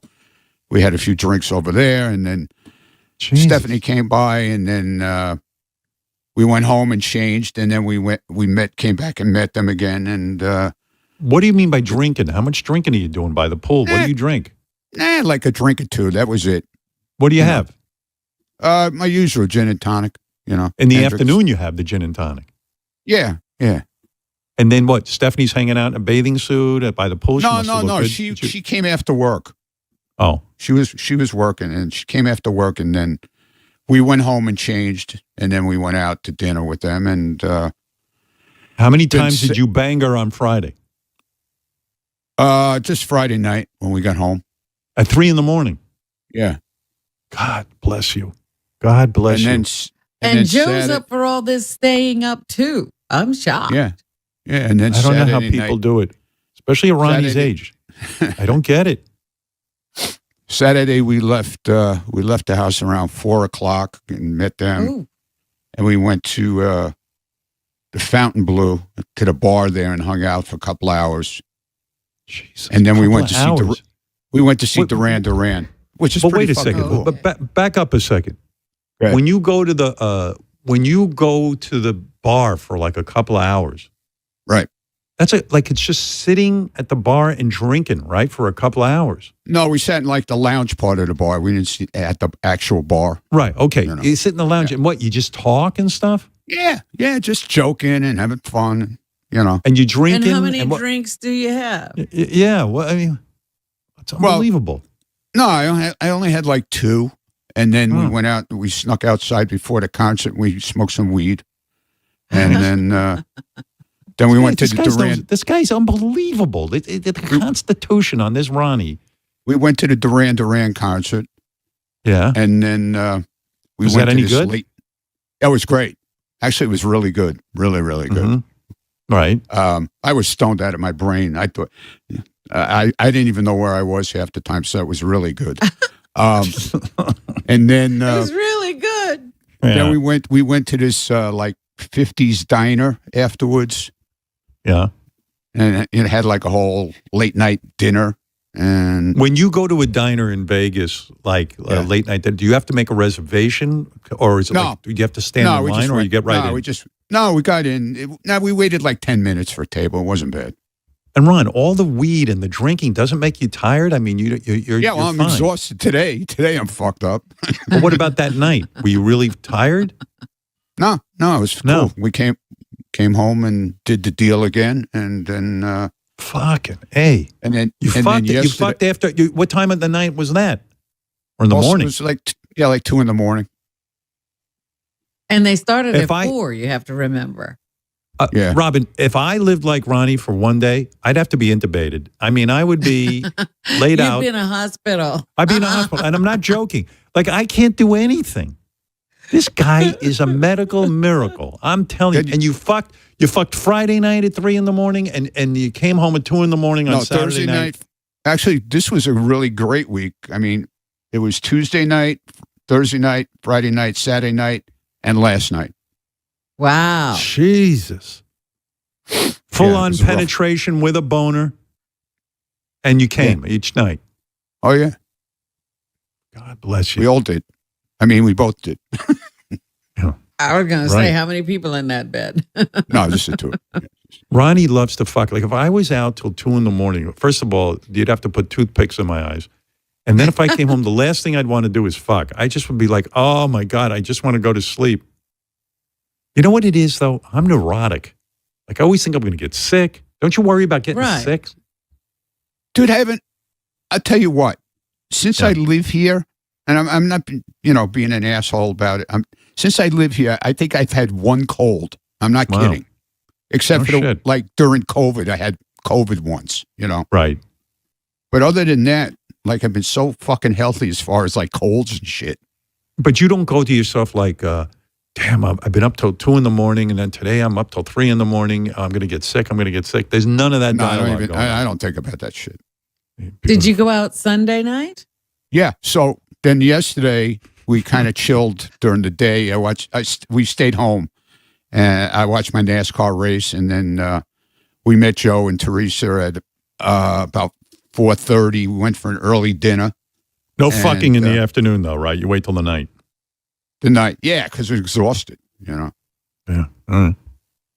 And then we went to dinner last night, and that was it. We said goodbye, and they were leaving this morning. So it was an early What night time did last you night. get home last night? Yeah. 7:00. Oh. Oh, nice. Yeah, 7:00. Dude, I got to say, though, you got the big bags under your eyes. I don't normally Yeah, I see know. those. I know. What, Dude, it what's was that You from? can't see his eyes. They're all bags. It was a rough weekend, dude. It was rough. But rough good. Yeah, no, it was a lot of fun. We had a blast. We had a great time. No strip club, huh? No. Man, you've changed. No. How many drinks do you think you had in total over the 3 days? Oh, probably. No, I didn't drink a lot. I don't drink a lot anymore. It's mostly like I'll have 2 and that's it. Hmm. And then I'll smoke some weed, Like, is So there if any? I probably had 6 drinks the whole weekend. Is there anything like heavy between you and Joe? Like, do you get into like heavy like personal discussion? Like, did you learn anything new about Joe, or is it all just joking around and being? Oh goofy? yeah, well, there was a lot of joking around last night at the table at dinner because everybody was pretty straight and exhausted. So I don't know, something came up. I was telling them a story about when I bought my car out here at the Dodge dealer, and the guy. I was talking to the guy, and his wife was telling me his wife is a big fan of the show, and how she works for the mortuary, selling coffins and all that kind of shit.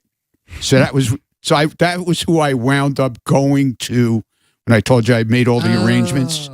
Yeah. I wound up going to this lady, and she took care of all of that shit for me. And we were talking about that. And then Joe started his shit, how he was planning my eulogy. That this fucking eulogy was going to, and it went into this whole morbid fucking discussion, Oh, boy. Sounds like a good time. Oh, it was a blast. Hey, you know who else had a wild weekend? Ronnie wasn't the only one. Shaky Ronnie Puppet had a wild weekend, and he wants to tell you about it. Go ahead, Shaky Ronnie Puppet. Can't hear you, Shaky Ronnie. Sounds good, man. Voice sounds really good. Too bad. He really Sounded blew like- out his voice. Yep, he blew it all out, man. He's talking, but we can't hear. Okay, thank you. Oh, here he is. Here he is. What is that? Dude, Joe the cop and Teresa the cop came out, dude. It was beautiful. We saw Duran Duran and Oingo Boingo opened for them, man. We got fucked up. It was a good time, man. Good time. You sound a mess, Ronnie Puppet. You sound like I'm fine. fine. You're fine. Never felt better, dude. You can't fucking... I never caught a cold in Vegas, man. It's fucking too hot for germs to survive down here, man. You'll never get sick. Well, you sound like you should take care of yourself a little bit. You don't sound that good. I need some wheat. That'll help me out, man. Some wheat? A little. Smoke a little bit of wheat. You're going to smoke some wheat? Oh, yeah, to smoke that wheat and you'll feel much better. Yeah. Well, all right. Ron, sounds crazy. Well, happy birthday to your beautiful wife.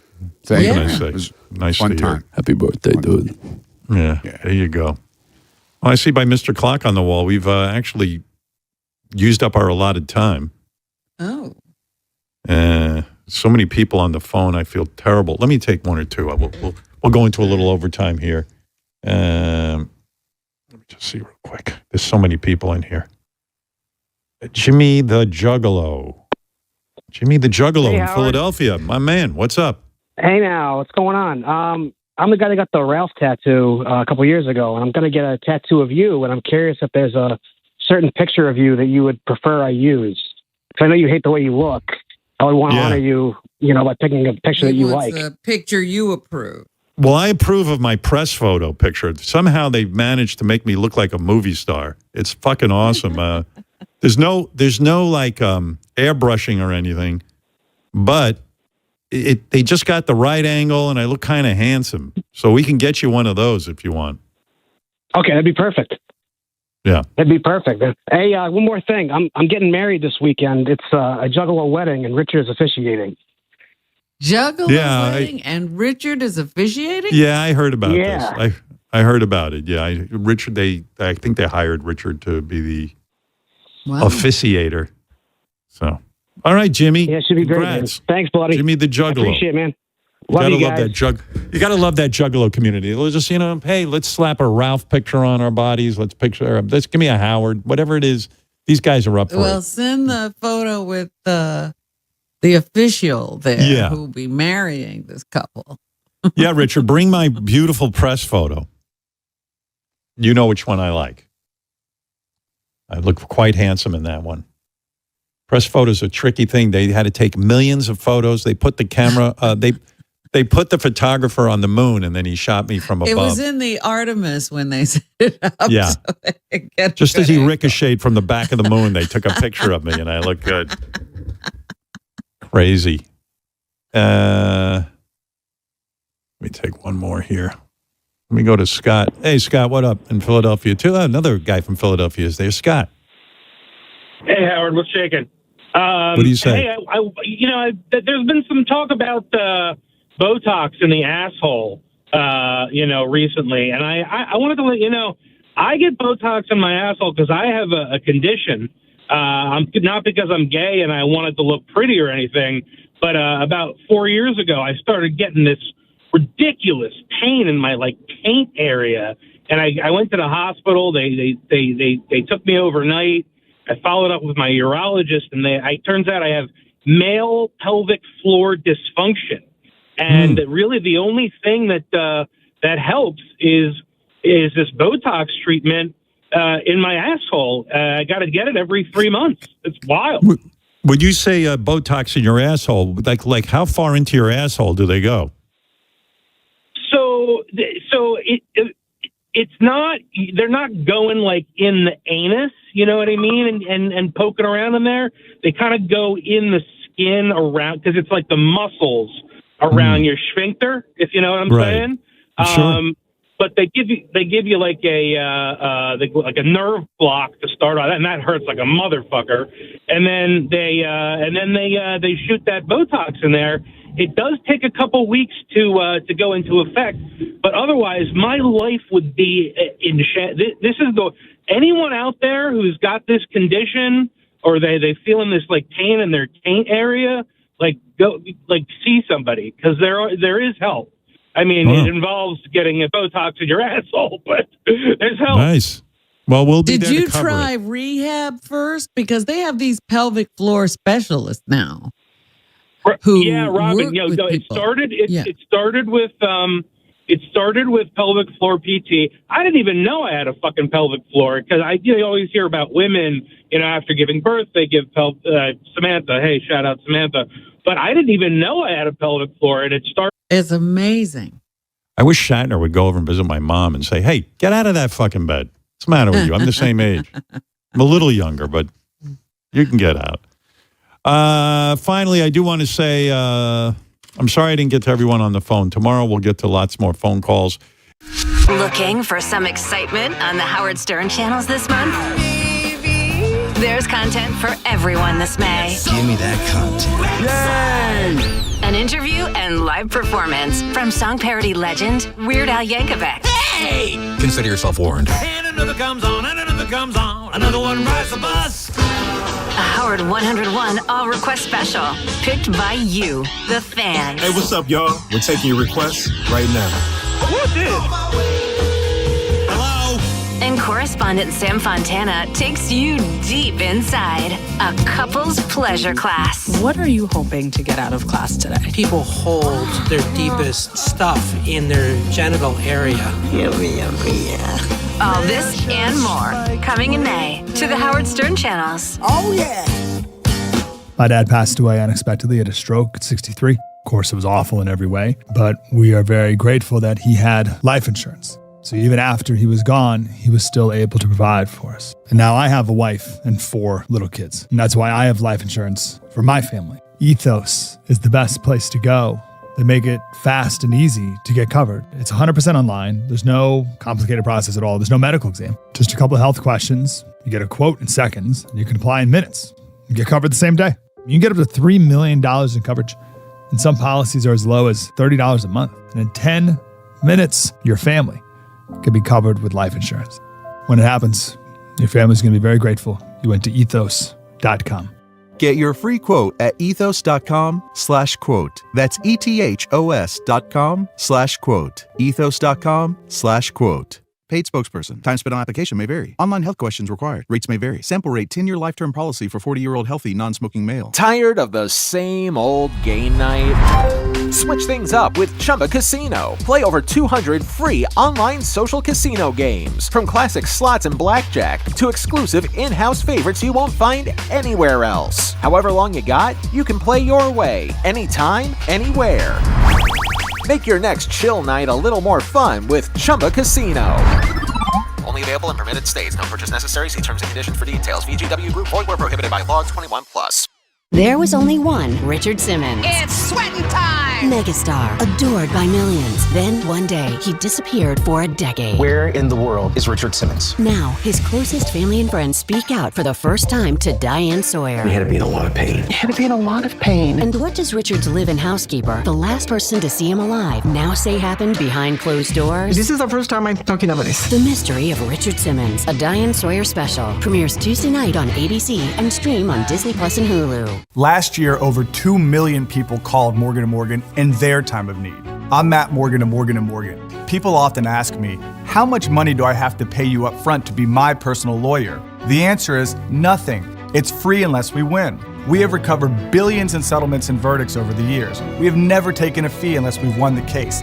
You can hire the largest personal injury law firm in the world as your personal lawyer for free unless and until we recover for you. When life changes, clients choose us. When results matter, clients choose us. When the stakes are high with just one shot, clients choose us. So who are our clients? They're people just like you, people who share our values, hopes, dreams, people who believe that dignity is a God-given right, people who fight for a better tomorrow for their families and their children.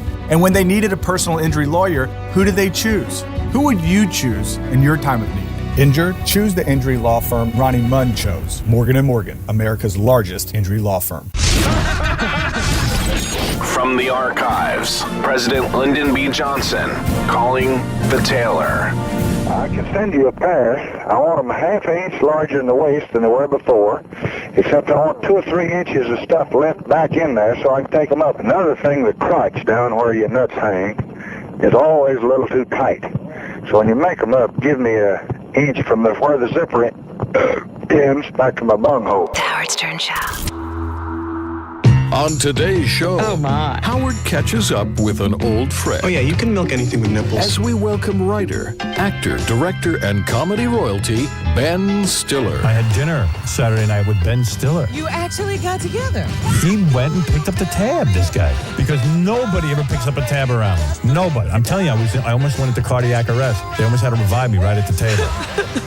Kasem's family was fighting over his remains for so many years that he could. Were you following that story at all, or No. did that not catch? No, you don't follow that. No, but I remember the Casey Kasem getting really pissed off that he had to introduce like a sad song on the top 10, and he had then segue into like another happy song, and he like yells at the PA or something. You know what's amazing about that? That poor son of a bitch spent a career having this good guy image. You know, he didn't curse. It was a wholesome show, the countdown. Right. And then the one thing everyone like you remembers. Which I bring it up again. A dog dedication, a goddamn dog dedication. Yeah. Jesus Christ, why do you got to make me do that? Yeah, that kind of. Yeah, it's great. I would think you would have been fascinated by Casey Kasem's family fighting over his remains. Like I followed every bit of it. What was it? Was it like his ashes or? No. They would not bury him because the kids wanted his body and his wife wanted the body, and the kids were fighting with his wife, and Casey was rotting while everyone was fighting. What were Casey's wishes? Do we know? This is the thing. No one knows. And I thought maybe we make a film together about this era. You know, I don't know. This is why you have to be very specific in your will. And right. You have to just because people are grieving when it happens, and it's hard time to make decisions like that. So you are so right. You talk about that. Like I was reading. I'm obsessed with. I don't know if you read the book. Gary Shandling. Judd Apatow took Gary Shandling's journals. Yes. Yeah. I have the book. I read it all the time because I was a big Gary Shandling fan. Meanwhile, I said to my wife, make sure you burn my journals. I don't want Judd Apatow putting out a book of my private thoughts. They're private thoughts. And I guarantee you, Judd will do it. He will find them. He will come to my house and take those journals and make a book. And he'll donate the profits to charity, but he still will put it all out there. Right. Like, let's keep things private. Oh, my God. Oh, okay, so the Beastie Boys. Yeah, it was 2008. It was Rock the Vote. The Rock the Vote organization to get young people to go out and vote election year, and they were doing some concerts for them in Ohio. And the guys asked if I would go on stage with them for like a verse of Root Down. And I think it was it was either Akron or Canton or something like that, in like a 10,000 seat arena. And it's literally the most nervous I've ever been in my life. I mean, it was insane, so surreal, so frightening. Because I was like, basically the idea was like I was going to switch places with Adam Horovitz. We all went to a Walmart or a Kmart that day and got like these Dayglow orange hunting caps and I don't know, like blue jackets. Like, so we're all dressed the same. So then at one point after like the second verse of Root Down, Adam runs off stage and then I run on dressed like him and I do a verse with the guys and end the song. Unbelievable! Yeah. I would shit my pants. No, it was literally the most scared I've ever been, and I didn't fuck it up. I was like, okay, but my God, that was scary. Scared because you're not a singer, or a rapper, or and also it's like the Beastie Boys. It's the fucking Beastie Boys, and Yeah, and also the fans didn't ask for it, and so you know what I mean. I'm just gonna right. Yeah, no one's looking for you. So and then all of a sudden I pop out there. They don't know what's going on, and like hopefully I get the verse right, but it was really it was really exciting. And then they all signed my hat, and I have my hat at home in a little like glass, cubicle thing, and it's one of my prized possessions. Do you become super friendly with those guys after something like that, or is it just like a one-off and then? No, I've known those guys over the years. We've never been like really, really close, but I've known Adam probably the most over the years. And Adam Yauch was amazing, and he was a filmmaker too, and he had oscilloscope, and he made movies, and he was just a really cool guy. But yeah, so over the years I would interact with him, and Adam and I would sometimes I see Adam every once in a while, and Mike I haven't talked to for a while, but I'm just the biggest fan. Yeah, no, what a band. Yeah. I mean, unbelievable. I was thinking too, you talk about bits. I called you about this because I was so into it. When you appeared on the Oscars and you came out of the stage, you rose up on the stage, and then the stage elevator broke. Yeah, I thought that was the funniest fucking thing ever. like I just did you get any more? Did anyone bother beside me to call you and say how great that bit was, or do people in show business just they don't do that? No, I did. I got nice feedback on that. Yeah, I heard from people. I mean, it's one of those things that you don't. That's another nerve-wracking, scary thing to do. Yeah. Why? Because it's on live television. I don't love live performing. It's not my forte. It's not my thing. So yeah, anything like that. And also it's the Oscars, and everybody in the world is there, and you're trying to do something funny, and you're committed to the bit, and either the bit's going to work or it's not going to work. And there's always that moment, that one I was like on this like stage elevator. So I'm below the stage waiting to go on. And there's that moment where you just go like, literally like right before you go on, and you go, why am I doing this? What is my life about? What is the meaning of life? Why am I here? And then you all of a sudden go up. And I get it. It's like my fart man moment. It was right. Why am I actually doing this thing? Exactly. I'm embarrassing myself. That millisecond before it happens. And then once it goes, it's like it's going, and you just hope it's going to work or whatever. So I was relieved. It's just like relief. Did you come up with that idea? No. They pitched me the idea. They pitched me a bunch of different ideas. And there's a guy named John Max who's a great writer. He's been writing on the Oscars for like 25 years, and every time. So there'll be like new writers every year, but then guys like John who are there, and they pitch a bunch of ideas. And then that one was sort of, it seemed like just kind of very simple. And, on the page, it wasn't that flashy. There weren't a lot of, lines to it or whatever. But then I thought, okay, well, if it, it could work, the physicality of it could work. You played it great. In fact, for those who did not see it, when someone comes rising up out of the stage, it's a very sort of pretentious moment. They go, now Ben Stiller. And he's coming up out of the stage, and he's not even halfway up, just the forehead and the eyes. And they freeze the fucking thing, and it broke. And you start trying to deliver your lines. I went, well, this is fucking great. Yeah. And I know what you mean, because as great as it might look on paper, you're there live, and the next day, especially with the Oscars, everybody shits on the Oscars. Ben Stiller, who does he think he is? He thinks he's funny. Right. He came out of the stage. Yes. You have to. It's one of those things where you just have to commit to it. And also, I thought, okay, well, it's for production design. So the joke of like the stage not working, and then I go, the nominees for production design are, and so that people would put together that's a bad, production design moment. Such a good bit. Yeah, I don't know, man. Those things, you appreciate something when it's funny, but I also feel for the hosts every year, because no matter what, there's never a consensus, right? I've watched people do amazing. Jimmy all the time. Jimmy Kimmel, incredible. Steve Martin, and but there's always people just love to write shit about. Oh, yeah, no, that was that. No. Steve Martin was one of the best hosts, you're right, and Jimmy does a great job. And you know who's great at doing live bits on award shows? And it's funny, you hate it, but you do great bits on these award shows. I know you put a lot of work into it. You don't just go out there and wing it. But the other guy is Jim Carrey. I've seen some of the funniest shit this guy's ever done. Has been on award shows, right? Yeah. He like intentionally wants to shock people. Like when he spoke out, when he did his speaking out of his butt thing. Right? Yeah. Which is like in the fart man world. I mean, but that was, like he intentionally wants to get people uncomfortable, which I love too. You know what? And whenever you come on, I always, of course, like research a bunch of things and think about a lot of stuff. And I think about that movie you made with Jim Carrey, Cable Guy. And I was shocked to read, and it makes total sense, that you originally wanted, was it John Candy in that? No, it was Chris Farley. Chris Farley. No, yeah. That would have been brilliant, because a Cable Guy is usually this big fat guy, like physically just, I could just see him He was bending amazing. over. Yeah, he would have been amazing. That was before I came onto it. And actually, that was Judd Apatow got me that job. Right. Because Judd, I guess it came to Jim after Chris, and I don't know what the history was with Chris, but then it came to Jim, and Judd was working with Jim at the time, and I think Judd suggested to Jim that maybe I might be a good guy to direct it. When you work with a guy like Jim, is it almost impossible to really have a script? I mean, will he follow a script, or I guess he would, right? I mean, by the time you get to the script that you're shooting, everybody's worked on it so much, so like a lot of it is literally like bits that have been written with Jim and Judd. Judd kind of completely rewrote that script and worked, obviously with Jim on different ideas.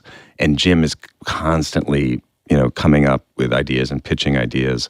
Like there was a, what was that Young MC song, Bust a Move? Remember that song? Yeah, Bust a Move. Yeah, we were going to do a whole Bust a Move sequence in the movie. That I remember we actually rehearsed it, and I have like video of us rehearsing it, but then for some reason we couldn't get the rights to the song, or something happened, and we ended up having him do the song that he does during the party.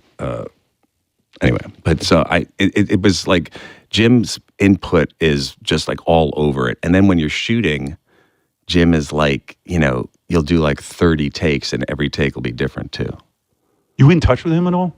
We're in touch. We're not like, we don't talk all the time, but yeah, we stay in touch. He's so funny. He's one of those people who just loves to make you laugh. He reminds me of Gilbert Gottfried that way. Like hanging out with Gilbert, it would always be like he'll find something funny that makes you laugh, and then he'll just keep doing it. And he'll keep doing it until you stop laughing.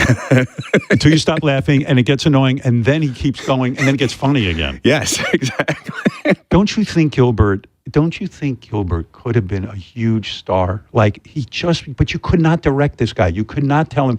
There were when he used to go around doing, he had a character, Gilbert, Dice Gilbert got, he was doing an Andrew Dice Clay thing, and it was funny as fuck. And I said, Gilbert, if you would just do this character and just commit to it and do it, it'd be the funniest fucking sketch on like a Saturday Night Live. But you couldn't, he didn't want to hear about it. You know what I mean? It's funny. I didn't know him that well, but I was around him probably like since I was a kid.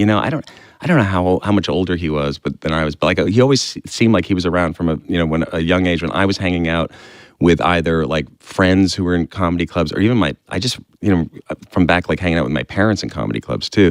But he was always around. I remember taking a flight once with him back when they had the MGM Grand. Remember that plane that was like sort of the semi-private plane from New York to LA? It was a party plane. People going back and forth to Los Angeles, and it was mostly filled with celebrities. Yeah, and I was on a flight with him and O.J. Simpson and Sybil Shepherd. Wow. And you're like, hey, this is going to be fun. Just to date that plane. And he sat across from me and the whole time, and he just did bits the whole time. I remember I just laughed the whole time. But I didn't know him as a person. I didn't know, like, he was one of those guys, I don't know what he was really like, at home alone, when it was like in quiet time. I don't know what that would have been like with him, what his real self was. I totally know that, because when he had his appendicitis, he almost died because he wouldn't he didn't want to get in an ambulance. It was crazy. I went to see him in the hospital thinking, I'm going to get to know the real Gilbert Gottfried. I knew him from the show, but holy shit, you couldn't, it was really depressing. He was just like. There's like I feel like there's a sadness about him too, which I think a lot of funny people have too, There was like something underneath it that just, even though he was so ridiculous, there was like a very kind of sad thing that was very empathetic, And the reason I brought up Jim Carrey, the guy's so brilliant, I feel like he retired. I think I saw a quote where he said, you know what? I've had enough fame. I've had enough. He said, you don't hear a lot of people in show business say this. And I kind of admire it. He's like, you know what? I've gotten all the attention I need. I don't feel like I need to do more. That's very unusual in Hollywood. I also think he's had such a singular career. I mean, there's nobody like him, right? There's nobody who's done what he does or does what he does. And I think, or experienced the level of, fame and kind of, attention that he has had in terms of what he's done. And like going back to what he does on the Oscars or has done, his willingness, his total fearlessness of just saying like, fuck it, I don't care. Like when he did Cable Guy, he was at the top of his game. Cable Guy could do anything he wanted. He decided to do this weird, dark, thing that nobody understood. And, but at the moment when he could really do anything and he wasn't worried about, well, is this going to go over? Is it going to keep things going? He just was like, no, I want to do this to like fuck everybody up. He wasn't neurotic. Like he didn't go, oh shit, the box office isn't what it should be. No, the opposite. He was like, let's do this now. Let's really, let's fuck with them now with this. Yeah, when I was watching your documentary on your parents and on you, really, it's about, you guys, and it was kind of sad watching you go through all of your parents' stuff, as you're cleaning out your apartment because your parents' apartment had to be sold. They were no longer alive and you were cleaning out all of this memorabilia and everything. And I was thinking, man, that would be really hard because you loved that apartment. I think I read somewhere like Rodney Dangerfield used to come over for dinner at your parents' apartment. And the memory of like Andy Kaufman is in that apartment asking for a peanut butter and jelly sandwich at the table. Like here your parents are offering him dinner or something. And that might have been, I think that might have been like a Passover dinner where he asked for peanut butter and jelly. I think he was going out with Elaine Boozler at the time. Oh, really? So that's my distant memory of it. Yeah. I can't imagine your life. Like growing up, it's sort of a blessing and a curse because, you have dreams of going into show business and your parents are really successful in show business. And it's like, oh, fuck it. I'm not going to go into this business because I'm sort of competing with their legend. And the movie really drove that home for me.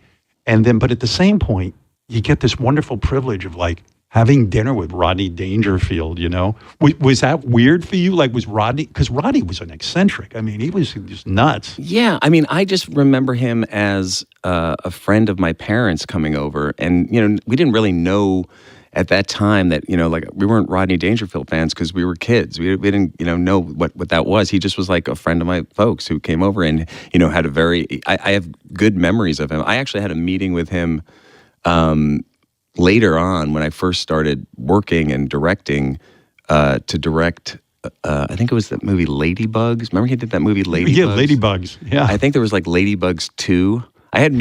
Early on I had meetings on a couple, like I had Problem Child 2 I had a meeting on and Ladybugs 2. But I remember going up to the Beverly Hilton to his suite and he was in a robe. And it's funny, in kind of the robe, he didn't have anything on under, the robe.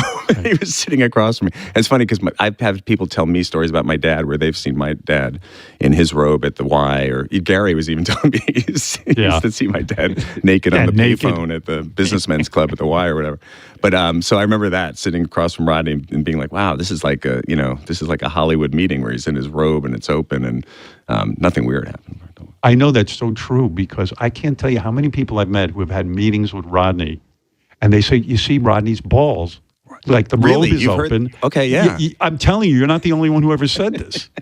This is not a made up story. And they were just like, it was so disconcerting because, who takes a meeting in their robe? I think I found it vaguely comforting because of my dad, probably.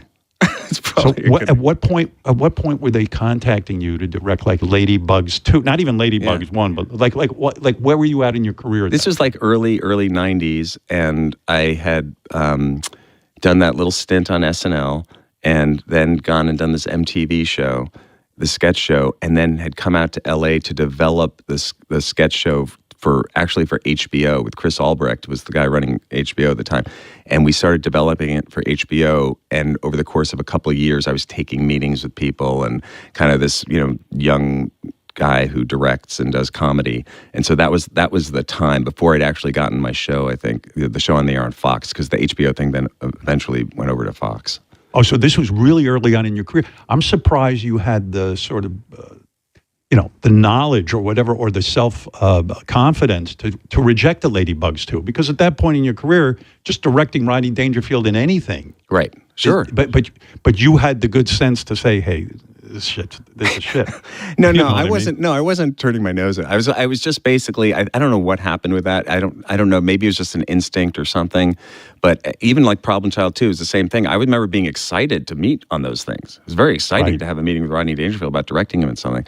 I don't know. I don't even remember if maybe they rejected me or if I said I didn't want to do it. But it was a time when, also when you're that young, you know how you just don't know. You don't know to be scared or to think like you don't know something. You just kind of like, yeah, okay, cool. I'll take that. I'll do that. Yeah, I can do that. That was sort of I think where I was at the time. But it was fun. And it was really exciting to be all of a sudden like the first person who ever really hired me as a director or talked to me as a director was Norman Lear. Because he had a movie called The History of Celebrity in America that was like a mockumentary about a guy who becomes famous. And that was the first time I ever got flown to LA to have a meeting, and it was with Norman Lear, and it was so exciting. And then that movie never came together. I think they couldn't get the money for it. But he was like, the guy was like, oh my God, Norman Lear thinks I could direct a movie. Oh, that must have been mind-blowing because that guy was a genius. Yeah. Genius. And that's the guy behind All in the Family and all the other shows, Sanford and I mean, a million shows. Jefferson's right. But, the thing, too, is I always think about Norman Lear. If like my mother's 98, but like kind of miserable, I'd like to be an old guy like Norman Lear. That fucking guy was like almost 100 years old, and he was going around still writing, directing, active every day. Yeah. What an amazing life that guy had. Incredible, and constantly just creatively challenging himself, and when you see obviously what he did, what he put out into the world at a time in terms of dealing with prejudice and issues that today nobody even deals with on TV. Right. He was incredible, and also he had all his marbles. I mean, that's the thing too. To get to that age and be totally sharp too. Doesn't it drive you crazy that like today they couldn't make the Archie Bunker show, or they couldn't make All in the Family? They couldn't make those shows. It's really weird. It's almost like we've stepped back into the 50s, as opposed to like kind of progressing with comedy and topics and openness. You would have thought just the opposite would have gone down. Yeah, it's a strange thing, I think, because, and this is always a dicey area to talk about, right? Because everybody just gets so freaked out about it. But, you have to be able to, my feeling is like in movies or television or anything, you have to be able to portray reality, show people reality, even if it's, uncomfortable or feels wrong or something that you don't want to see. You have to portray it in a way that's responsible to like give people the picture of what's going on in the world that's reflecting what we're living in. But if you're afraid to go there to show characters that do that because, what they're saying is wrong, then you're not reflecting reality. So, that's the thing. It's like you have to be willing to put it out there. And that's what he was doing. That's what Archie Bunker was. It was like, it was like showing people, this exists. And kind of shedding light on it. So, that's what I think we're missing now. I think we're missing it because, and this is, I think I'm right about this. Fucking social media, some guy sits at home, he watches something you direct, and you're trying to be funny, and all he does is he writes, Ben Stiller's a fucking anti-Semite, or this or that or the other thing. And, I get that all the like, time. Yes, you're terribly. By the way, I was thinking about you. I always thought of you as Jewish. Mm-hmm. But really, technically, you're not. I guess, but you seem Jewish. You're really not. I got a lot of the Jewish side of my dad. My mom converted. She's Irish Catholic. I'm half Irish Catholic, but half Irish. My mom converted to Judaism, so I was, raised Jewish. But When you encounter anti-Semitism, somebody says something shitty about Jews to you, do you say, "Wait a second, I'm mostly Catholic. My mother was Catholic." Is that your defense? Is that what you do? Yeah, don't include me in that. Excuse me. Technically, Hitler would have thought I wasn't Jewish because my mother isn't Jewish. Do you say that to people so they understand? I don't. You don't. I'm surprised. I own it. By the way, you know what I've been thinking about? I got so much I have to ask you about. Okay. All right, and then I have to talk to you about Stiller and Mira, your parents, because I love them. And I have a lot of thoughts about this documentary you made. But first of all, when I read in the paper that you went to Ukraine, first of all, I was like, what kind of famous, wealthy guy goes to Ukraine? He's having too good a life to go to Ukraine. Like, that just doesn't seem like you're out of your mind. You flew to Ukraine to meet with Zelensky, who, by the way, is such a hero. He's amazing. It's disgusting that there are people in this country who haven't embraced this guy. Agree. And don't love this guy for the freedom that he's fighting for. I mean, he's an amazing man. Yeah, and what he's been put through, what he's gone through too. But yeah, no, I didn't go there to meet with him. I went there with UNHCR, the UN Refugee Agency, because I'm a goodwill ambassador for them. So it was to meet with people who were affected by the war there. And then when I was there, got a call that would I like to go meet the president? So that's how that happened. Is it true Zelensky is a Rodney Dangerfield fan and meets in a silk robe so you can see his balls? Was it similar in that respect? Imagine Zelensky walks in. Oh my God, no! Hello, Ben. It was. Yes. No, he was fully clothed. But it was pretty. Nice. I mean, it was pretty wild to go there to the presidential palace right in Kyiv, and it was about 4 or 5 months into the war too. Is that where you go? And I would think it would be a secret location because he's afraid that the Russians will kill him. Yeah. So, but it was in the palace. No, that's a real thing. I mean, I was. Yeah, it wasn't. Obviously nobody was talking about what was happening or where it was happening, but there was basically, like we were led into that place and to through a very secure system. It was pretty crazy. Kind of like going through all these different passageways and security checkpoints, but that was something I did think about. And he said to me, he goes, "They know where." It's special that she was able to say that. I mean, it's awful, right? In a way, yeah, it's great that you were the one who really made it. But at the same point, you feel her jealousy. Yeah, she's had to live with that, and my parents her whole career. And she's a super talented person, and she's, probably I'm so close with her, and I get emotional, thinking about that too. And I don't know, man. Yeah, I do. Like the emotion is there for me when I go into like these old home movies and these old pictures. When I see pictures of my parents as kids, that really gets me. Yeah. When I see my dad as like a little 8-year-old. I don't know. There's something, or my mom. So there. I do feel the connection, but I have to. I think this movie, actually working on it, has kind of like got me more connected to them. And I was thinking about it a couple of days ago. Now that the movie's out, it's like, okay, now what? It's like, oh, now I still miss them, and I still, and now there's not really an excuse to go back and like look at all that stuff, because that was kind of, in a way, it was like a reason to live in that. I don't think many guys your age would have that amount of film of their parents when they were young and all of that kind of stuff. I'm telling you, that is so weird that you have that material and you're able to put it in the documentary. And even it's kind of mind-blowing to see that. And then, you describe in the film your mom was this alcoholic, which of course I didn't know. I just loved them on the Ed Sullivan Show and I loved them as comics. And I said, well, of course she was an alcoholic. She lost her mother, what? She was 9 years old? How old was she? Something like that, like 9 or 10. Yeah. And so, at some point she starts drinking. I mean, I think when you lose a mother that, early in life, you've got it, something's going to break.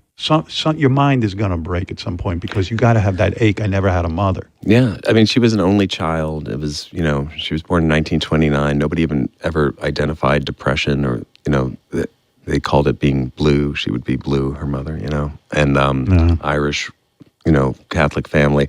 My mom, I think for her, she had this really amazing sort of trajectory in her life because, at the end of her life, she got sober and all she wanted to do was talk about that and talk about the stuff that, she felt she had done wrong. And so I felt so lucky that, that's who she was. But she was, and that's why I felt okay about putting it in the movie at the end of the day, because I know that she would have, wanted that. I don't know if my dad would. But, he wanted to keep it quiet. Well, he was so protective of her, so I think he might have had some questions. But he also is the guy who recorded all these private conversations too. But I think it was for her. It was the pressure. It was triggered honestly by the pressure of having to do the live performing and doing this Ed Sullivan. Your parents with that Ed Sullivan, I didn't realize this. You put it in the movie. Ed Sullivan loved them, and Ed Sullivan was the biggest show on television. Because he loved them, he said to them, I want you on every 2 weeks. So here they are, this comedy team, and every 2 weeks, they've got to go on live television in front of millions of people. And basically, at least I got from the documentary, they had to do like an untested bit in front of this audience. Because if they had to come up with a new bit every 2 weeks, They didn't have time to go to some comedy club and test it out, did they? They just did it live on Sullivan. Yeah, I think it might have been, not have been it might have been like sometimes like 4 or 5 weeks or something like that. But still, it was the same thing. It was like they got the new date and they had to come up with a sketch. I think they would go sometimes to clubs and do little, test outs. I know they did that with their Hershey Horowitz and Mary Elizabeth Doyle, and Jewish-Irish computer dating couple, and they got a sense if something was working. But I know as it went on, because they did it 36 times, I think, over the course of time, the pressure would mount because like how many more ideas can you come up with?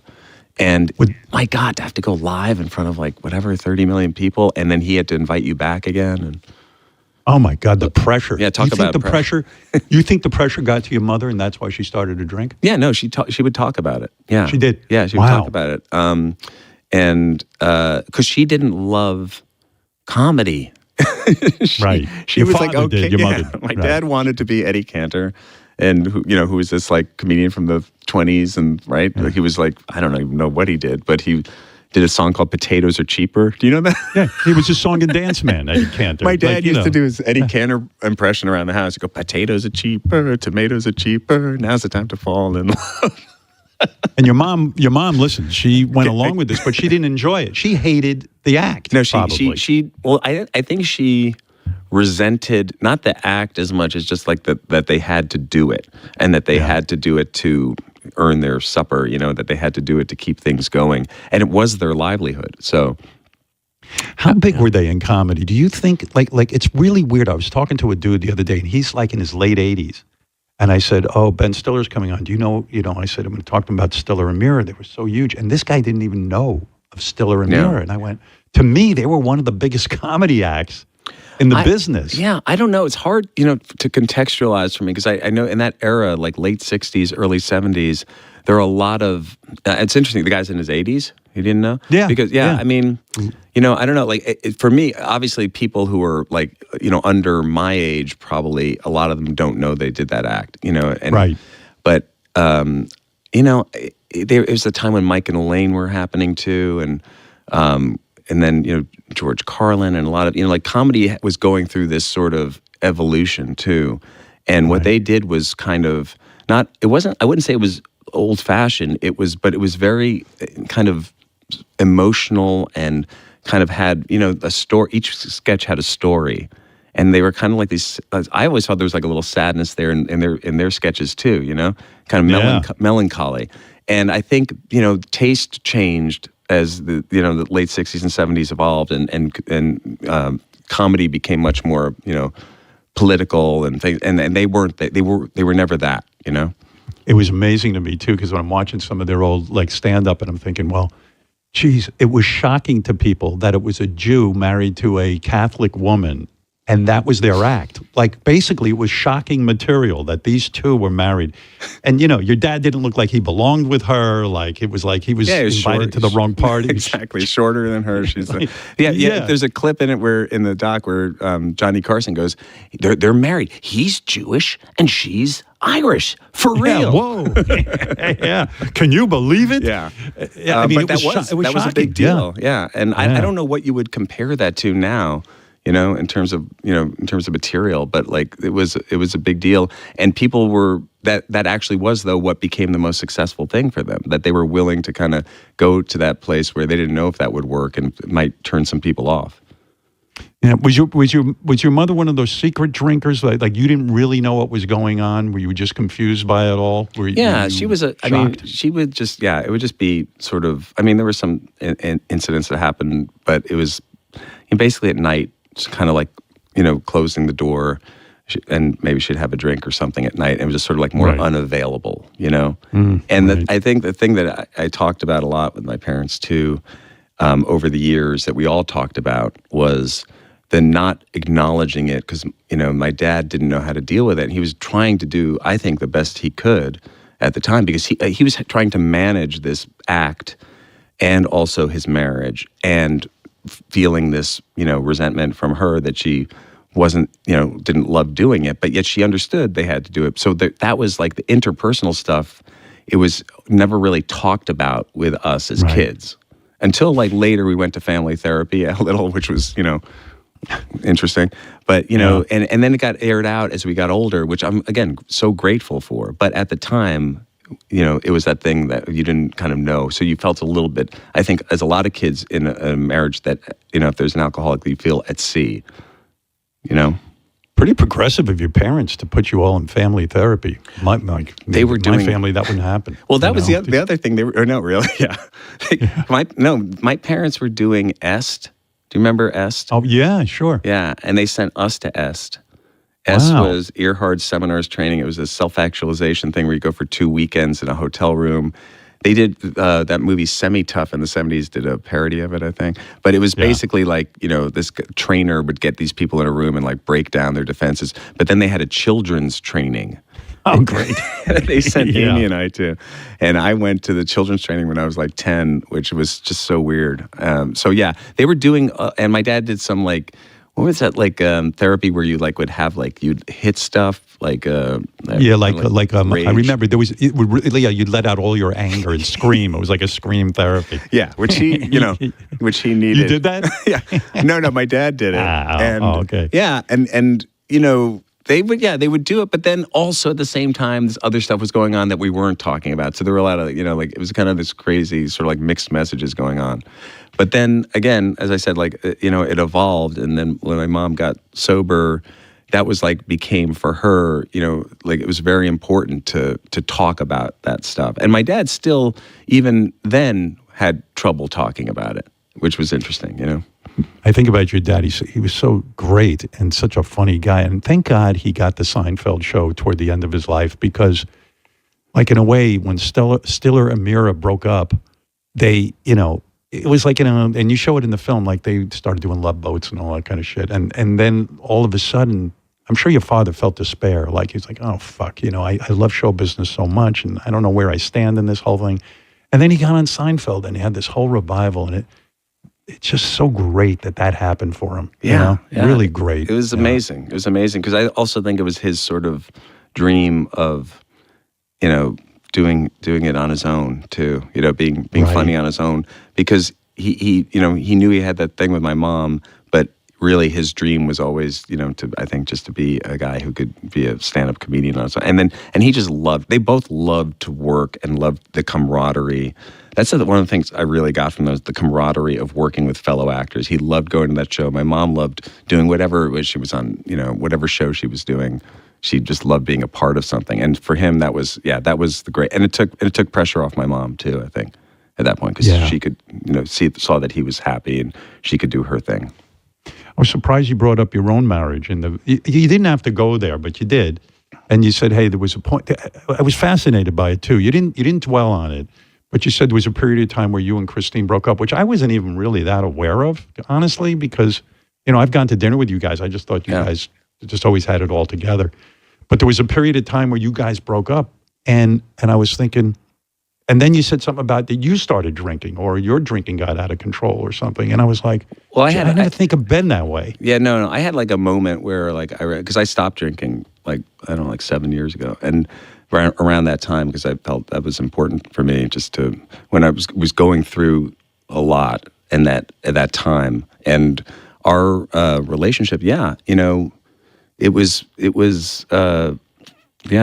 felt to me that it would be not honest or not fair in a way to talk so analytically about my parents' relationship and not bring up bring up my own shit, because who, you know what I mean? Who am I to comment on this, what was going on when I was literally, when I started working on the movie, I was things in my life were not working out at all. So, and that evolved over the course of making the movie, and our relationship changed, and that became very clear to me that the influence of my parents on my attitude towards my relationship was a big thing. Watching, both being daunted by their relationship and how successful their marriage was, but also knowing all the flaws and all that, and but looking at how they had made it work, and then realizing how much I loved my family and wanting to have my family together. And it felt to me like, okay, well, this is part of what's going on in this, in my life right now, and it relates to this story that I'm telling.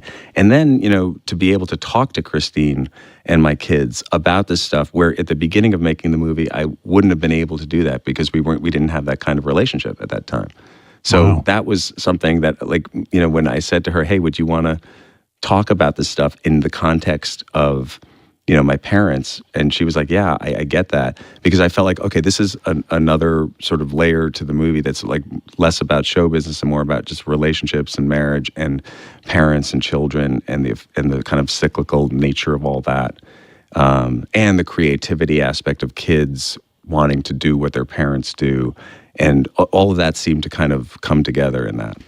Yeah, I was thinking you kind of pulled off the impossible. It's very hard sometimes after you break up or have a distance between you to actually get back together again. That's a tough thing to have happen. And also to know that that's the right thing too, right? Because like some people it's a lot better off to not be back. So that was something that we both were navigating, and obviously I'm super grateful that we got to where we are. No, I love it. I part of getting sober, I guess, and I don't know how difficult your journey was with that, but then I thought it was a goof at first. You made a soda with Justin Theroux, and I was like, I think this is a goof, but then it turned out it wasn't. You said like, hey, I'm not drinking, so I want a nice, delightful, healthy soda that I could have while other people are boozing it up, right? That was the genesis of this soda. Yeah, well, okay, so obviously there's all these celebrity brands and, people making, tequilas and George Clooney and, right, and all this stuff, which always is just funny to me too, right? Because it seems like, okay, there's an area there that's like you can have fun with. But then, somebody approached me about like doing a rum being connected to a rum company. I was like, oh, that's interesting. This was like 5 years ago, and I kind of explored. I was like, oh well, Clooney did it. He did pretty good with that. And eventually it got to the point where I was like, well, wait a minute, I don't drink rum. I don't drink at all. It doesn't matter. Even when I drank, I didn't like rum at all. Right? Who drinks rum? Right. But I do love Shirley Temples. Right, there you go. And I always loved Shirley Temples as a kid because that was a thing that you would drink as kids when you were out with your parents. When we would go to the nightclub with my parents, you ordered the Shirley Temple and you felt like a grown up.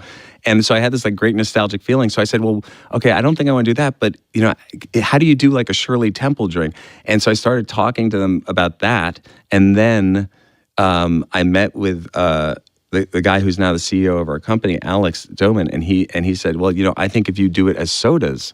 You love Shirley Temples. We can do what are other nostalgic sodas that you love? And I love cream soda. We don't have a cream soda yet, but I love cream soda. I remember going I love cream soda. The famous dairy with my dad on 72nd Street and having a cream soda. It was amazing. Yeah. But the sodas are 30 calories? Yeah, they're 30 calories, all natural. Oh. And I thought, okay, if you can make a soda and a Shirley Temple that tastes good, and it's hard because Shirley Temple is just all sugar. That's what you love about a Shirley, and it's a maraschino cherry and all that. And you can't put a maraschino cherry in a can. Because that would be gross. But, the idea of just making one that tastes good, that reminds you of that, and you can feel good about, that was the idea. And the crazy thing is, Howard, it's been 3.5 years I've been working on it. And then all of a sudden, one day it's on the fucking shelf at the West Side Market or whatever. Right. This is so weird. And I'm talking to you about it. And it's but crazy. You know what? You never know, because back in the, I want to say the late 80s or early 90s, these guys from Brooklyn came to me and they said, would you do the commercials for our soda? And they were two guys who had soda trucks. They used to deliver in Brooklyn. And they had this product, Snapple. And I was like, yeah, I'll do the commercials for you. Sure. Of course, whatever. And I started to do these commercials. The fucking thing blew. These guys were building, they became super, super wealthy from it. Did you get a piece? Did they give you a little? No. I just did no. Yeah. And rightly so. I was just a douchebag doing commercials. I love Snapple. I'm a big Snapple person. Yeah, it's a great product, but they don't even own it anymore. They sold it all off. But, and it's just interesting because it's a world I knew nothing about. I know very little about it now, but I've been learning over the last couple of years. And we just launched a couple of weeks ago, just in the New York area. We're on Amazon too, and we're going to be in more stores soon. But the guys, the investors, I met with them like a couple of days after we launched, and they're like, how do you feel? Were you nervous? And I'm like, nervous about what? Well, just like the launch. I'm like, was I supposed to be nervous? They go, well, this kind of thing can really go sideways. It's like, I was like, great. I was like so ignorant. I didn't know enough to be like, I know how to be nervous on a Friday night before a movie opens because you know what the metrics are if it's going to do. Yeah. good or not. This one I had no idea like what is success, what is not success, because it's such a long-term thing too. Yeah, you weren't thinking like it's a movie and like Yeah. your name's attached to it. You weren't thinking like that. Though somehow my name did get on the soda that became Stiller Soda, and that originally, because originally it was just going to be like the Shirley Temple, and we were thinking of calling it Ben's Shirley or something like that. But then, eventually it was like we started thinking about other names. Then like Stiller's kind of sounds like it could sound like something that you would get at like a deli or something, Yeah, I could see it. Yeah, and so all of a sudden I was like, oh shit, my name is on this too. It's like so many other celebrity brands, people don't put their name on it. How did Justin Theroux? I mean, I know you guys wrote Tropic Thunder together, I know you guys go way back, but why is he involved with the soda? I mean, why couldn't you do it on your own? Because we wanted to come up with hopefully funny, ads and commercials. Like that's the fun of it, is like to be able to kind of make fun of celebrity brands, make fun of ourselves. And, obviously Justin and I, we've been working together a long time, and we just, have a similar sense of humor. And he's like such an old friend. So it just seemed like, I said, hey, would you be into doing this? He was like totally up for it. It's like, yeah, let's do it. So he's in some of the ads. And yeah. So we're just kind of, the fun thing is like to play around with the different, kind of ways that we can do, silly things with it, hopefully. Sure. Yeah. Wow. Hey, by the way, I was going to talk to you about this. So we went to Justin's wedding over the summer. Yes. And in Mexico. And I felt like you and I weren't connecting. I was very disappointed. What happened? I mean, we tried to have a conversation, and it didn't. We didn't. And I was like, "Hey, I know Ben. I think I know him pretty well. Like, we'll text." And, what happened there at the wedding between us? I said to Beth, "I'm going to bring it up. Well, I don't care." But no, I appreciate that, because I felt that. Was it me? No. I'm always in social situations with you. I feel like I want it to work well. Yeah, me too. Because I love you. I'm such a fan, and you're always so warm, and like we always connect. Like when I do the show and we talk, right. Or like you're so nice. Like you'll reach out after the show, and you have. I mean, if I can say, you've invited us to come down and hang out, and we couldn't one weekend when we really wanted to. It didn't work out, and then I'm like, oh, we're never going to get the invite again. No, I mean, but and then like a year or 2 years go by, but at the wedding, I felt like it was, first of all, it was a destination wedding, and I've been to one of those, which is like a whole thing. Me neither. Right? Yeah. Where it was a whole thing. You fly into Mexico and you have assigned rooms, and then there's going to be cocktails at 4, and then there's like we're going to read toasts at 7, and and then the next day, so it's like a whole thing. And so I was like kind of like dealing with that, and so these like kind of like situations, which I know you're not like a super social guy. So no, like we're, not at all. Right. So we're like on a lawn by the beach, and it's night, and there's giant like Day of the Dead puppets. No, the puppets. Remember the giant these giant like crazy like 15-foot tall like Mexican Day of the Dead puppets that was just felt a little eerie to me, but trying to have a conversation was hard because I think it was sort of like we're on, and it's like dark out, and I don't know. And I also, and you said like you had to go to bed, I think. Yeah. Well, I felt like maybe we needed counseling. That's all. I'm willing to go. I didn't know. Maybe we should do that. I would like, because I feel like we do have like a relationship that's waiting to happen. We have a friendship. Yeah, exactly. No, I saw you talking with Jimmy at the wedding, and I went like, how come Jimmy can talk to Ben, but I can't seem to pull it together? No, but it was a short conversation. Well, my wife says I'm not fun, and I said, Ben probably realizes I'm just not fun. I'm not a fun guy. No, you're just. I know it. I think you're like, honestly, I do feel like I understand. Like we are not social people, Christine and I. We're just not. We are so happy to hang at home and not have to show up at the thing because it's stressful. I find it stressful to go out to things because of that, for that very reason you're talking about. Right. So always would be happier to stay home and, watch the Knicks or whatever on TV or, whatever it is, hang out with the dogs, just be home and chill out. Speaking of the Knicks, are you going to the game? Oh, yeah. You are? I'm so excited. Oh, my God, yeah. Let me ask you something. Okay. I go to a Knicks game once in a while. And they always invite me, and with the tickets and everything. Do you get invited by the Knicks, and do you have to pay for those tickets, or you just go and use the tickets? I've gotten to the point where I can go, and they give us the tickets. Right. It's the best, literally the best thing to me. It's like talk about things that you enjoy doing. To me, it's the most fun thing I could think of doing. I agree. I don't follow the Knicks the way you do, but I love watching fabulous athletes that close playing a game that it defies logic, the way they fly through the air, these guys, and they're such masterful athletes. But I feel funny. You can only go to so many games, right? You can't be a schnurrer and take these tickets too much. So how many games is appropriate for a celebrity to go to before you become, too much? I think it depends on your actual level of connection and interest with the team. Like, are you do you know how many games there are in an NBA season? No, I'm not good at this. Then you shouldn't go to that. You shouldn't go to that many games because you should know. Do you know? Can you name 5 Knicks? No. And you want to know something too? I can't even name the new coach. I'll tell you that. Oh. Did you think it was Mike wrong Brown. that they've? Yeah. Do you think firing the old coach was a mistake? I mean, that guy was doing good. What's his name? Thibodeau or whatever those names. Tom Thibodeau. He was great. He was great. Yeah. You know what was tough was it happened sort of abruptly right after the season when they had gone further than they'd gone in 25 years. They'd gone to the Eastern Conference Finals, and then all of a sudden he was gone. And it's a tough business and all that. It did happen very abruptly. And I think I loved Tibbs. I loved his emotion. I loved how incredibly, he's a guy like all he does is think about coaching, right? That's it. He has the word is like he doesn't have a social life, whatever. He's in the gym all the time. Hard worker. Yes. And he got the team very far.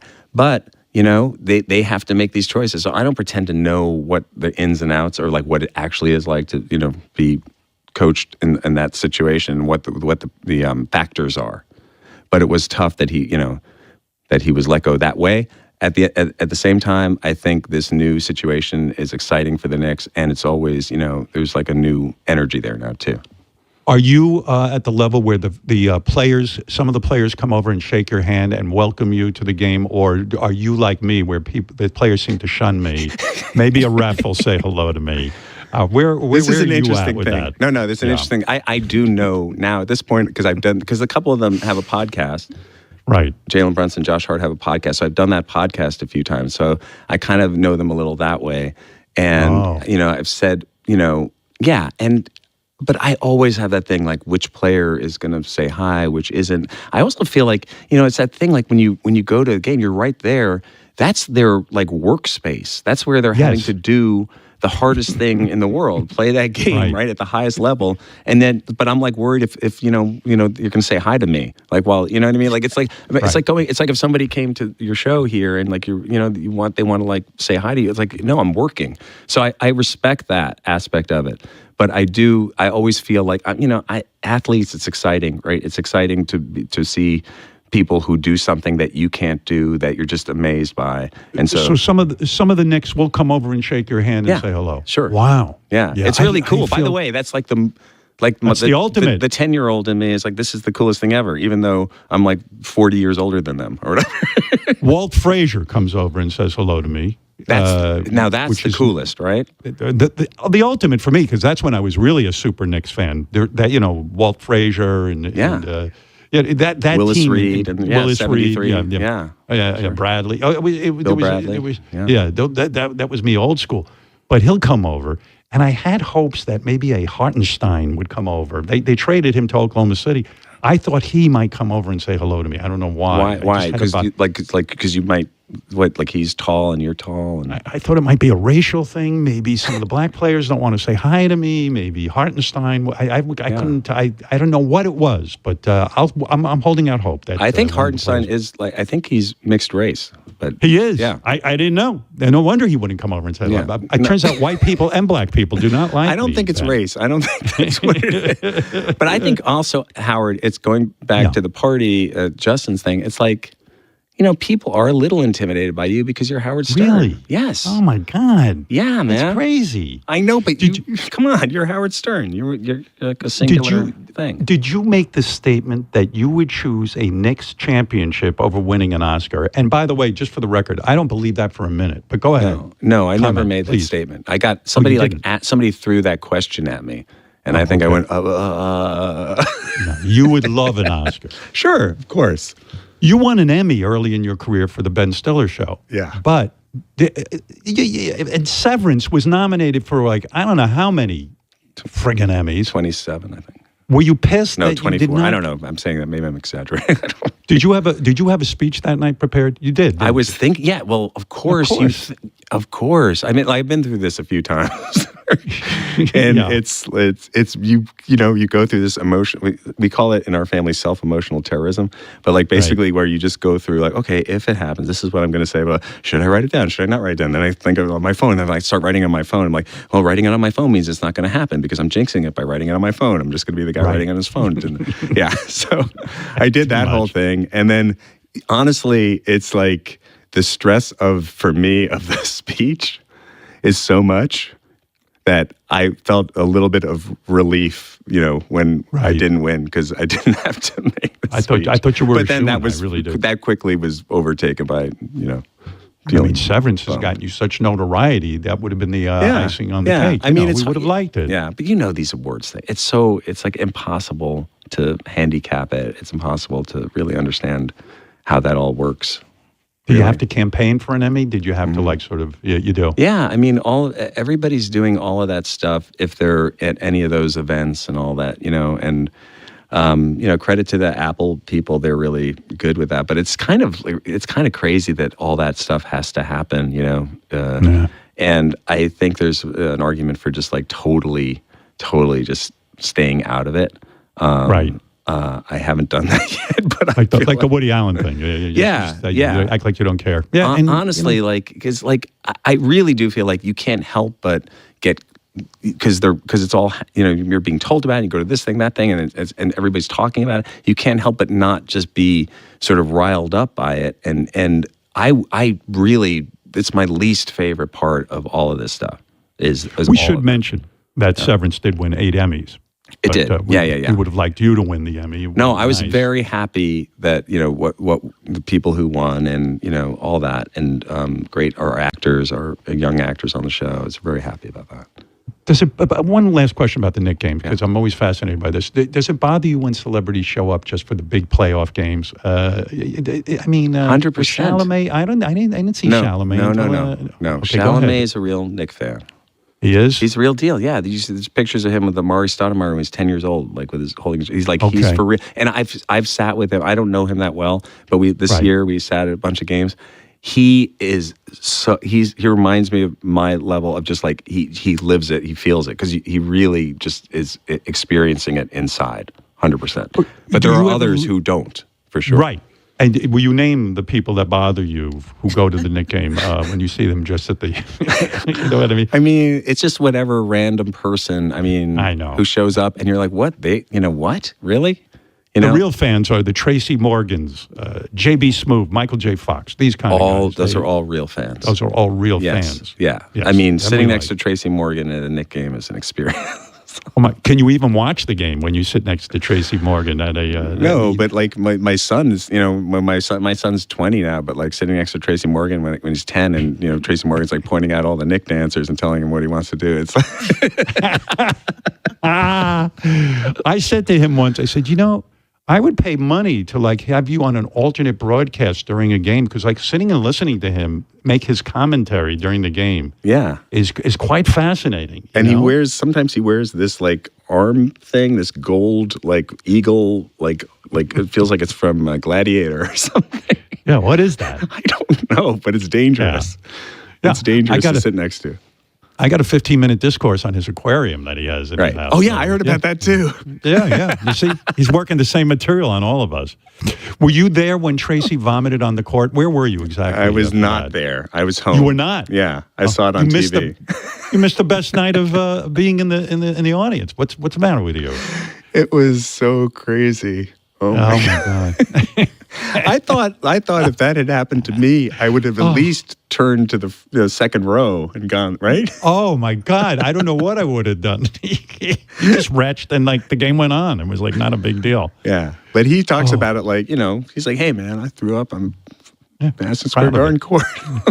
Are you aware, as a director, are you aware of the cameras on you when you're at a Knick game? Are you a little bit self-conscious? I am not the TV. Well, the TV camera's not as much. It's just the jumbotron thing when they put you up on the screen. I will do anything to avoid that for sure. Because you don't like the way you look, or you just feel so self-conscious? Or all of it. All of it. I hate it too.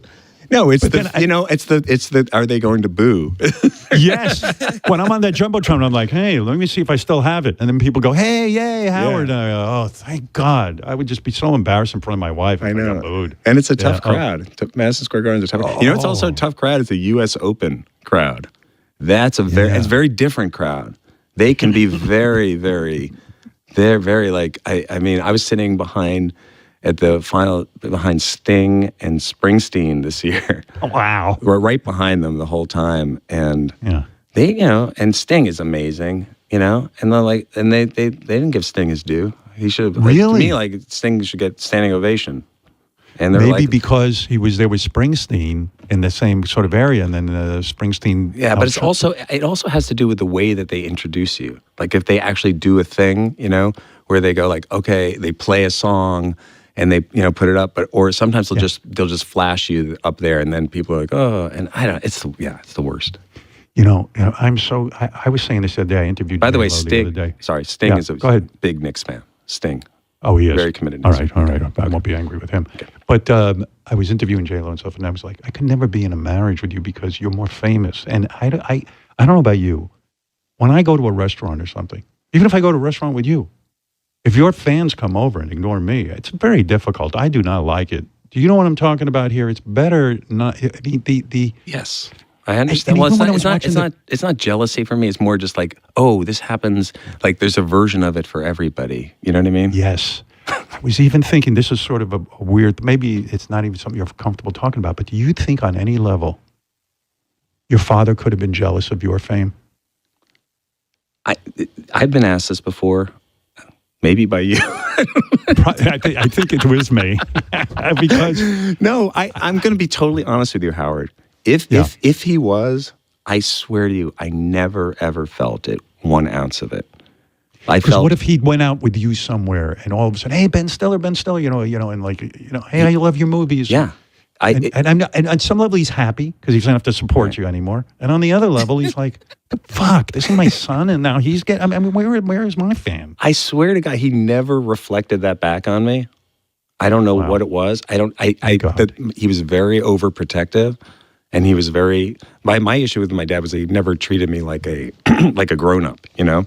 Right. Like I was always his kid, his little kid, and he would always be giving me advice and telling me things that was always right. He always had right advice, and he always get it right, which pissed me off. Right. Right. Yeah. You know what I mean? Like there was a guy like at one point like who was thinking of investing in our production company, like some billionaire guy, and I told my dad about it. This was probably like 30 something. And he's like, well, make sure the guy's on the level. Make sure he's not like, like a scam artist. I'm like, Dad, this guy is like a freak. It's a real thing. Like 2 months later, the guy's in jail. He's totally, he was like Ponzi scheme guy or whatever. That kind of thing. Oh. But of course not, but with my dad, I was like, come on, man. I know what I'm doing. Don't you hate this term in a sense, Nepo baby? And I'll tell you why. I was thinking about this. Okay. In every sense of the word, you had parents that were famous. And I know your story. I don't think you got a ton of breaks being a Nepo baby. And I was thinking about this. If a guy's a plumber and I meet his son and he goes, yeah, my dad took me into the business, or a guy's an electrician, we don't call him a Nepo baby. But in a sense, it is the family business and he gets to go in his dad's business. I mean, you were and thank God you became famous. Can you imagine if you had gone into the business and didn't make it? It'd be horrible. Yeah. But this Nepo baby thing, how do you deal with that? And what are your thoughts on it? Well, I think it's, I think it's kind of like that Brat Pack thing, right? New York Magazine. They had wasn't it a New York Magazine article that was a Nepo Baby article? Saying it was the same thing. They coined a phrase, and then it just became a thing like 5 years ago, or whatever it was. But it's always been what it is in humanity and life. Yeah, it's like you buy a violin from Stradivarius or whatever. It's like it's been in the family for hundreds of years. That's a selling point.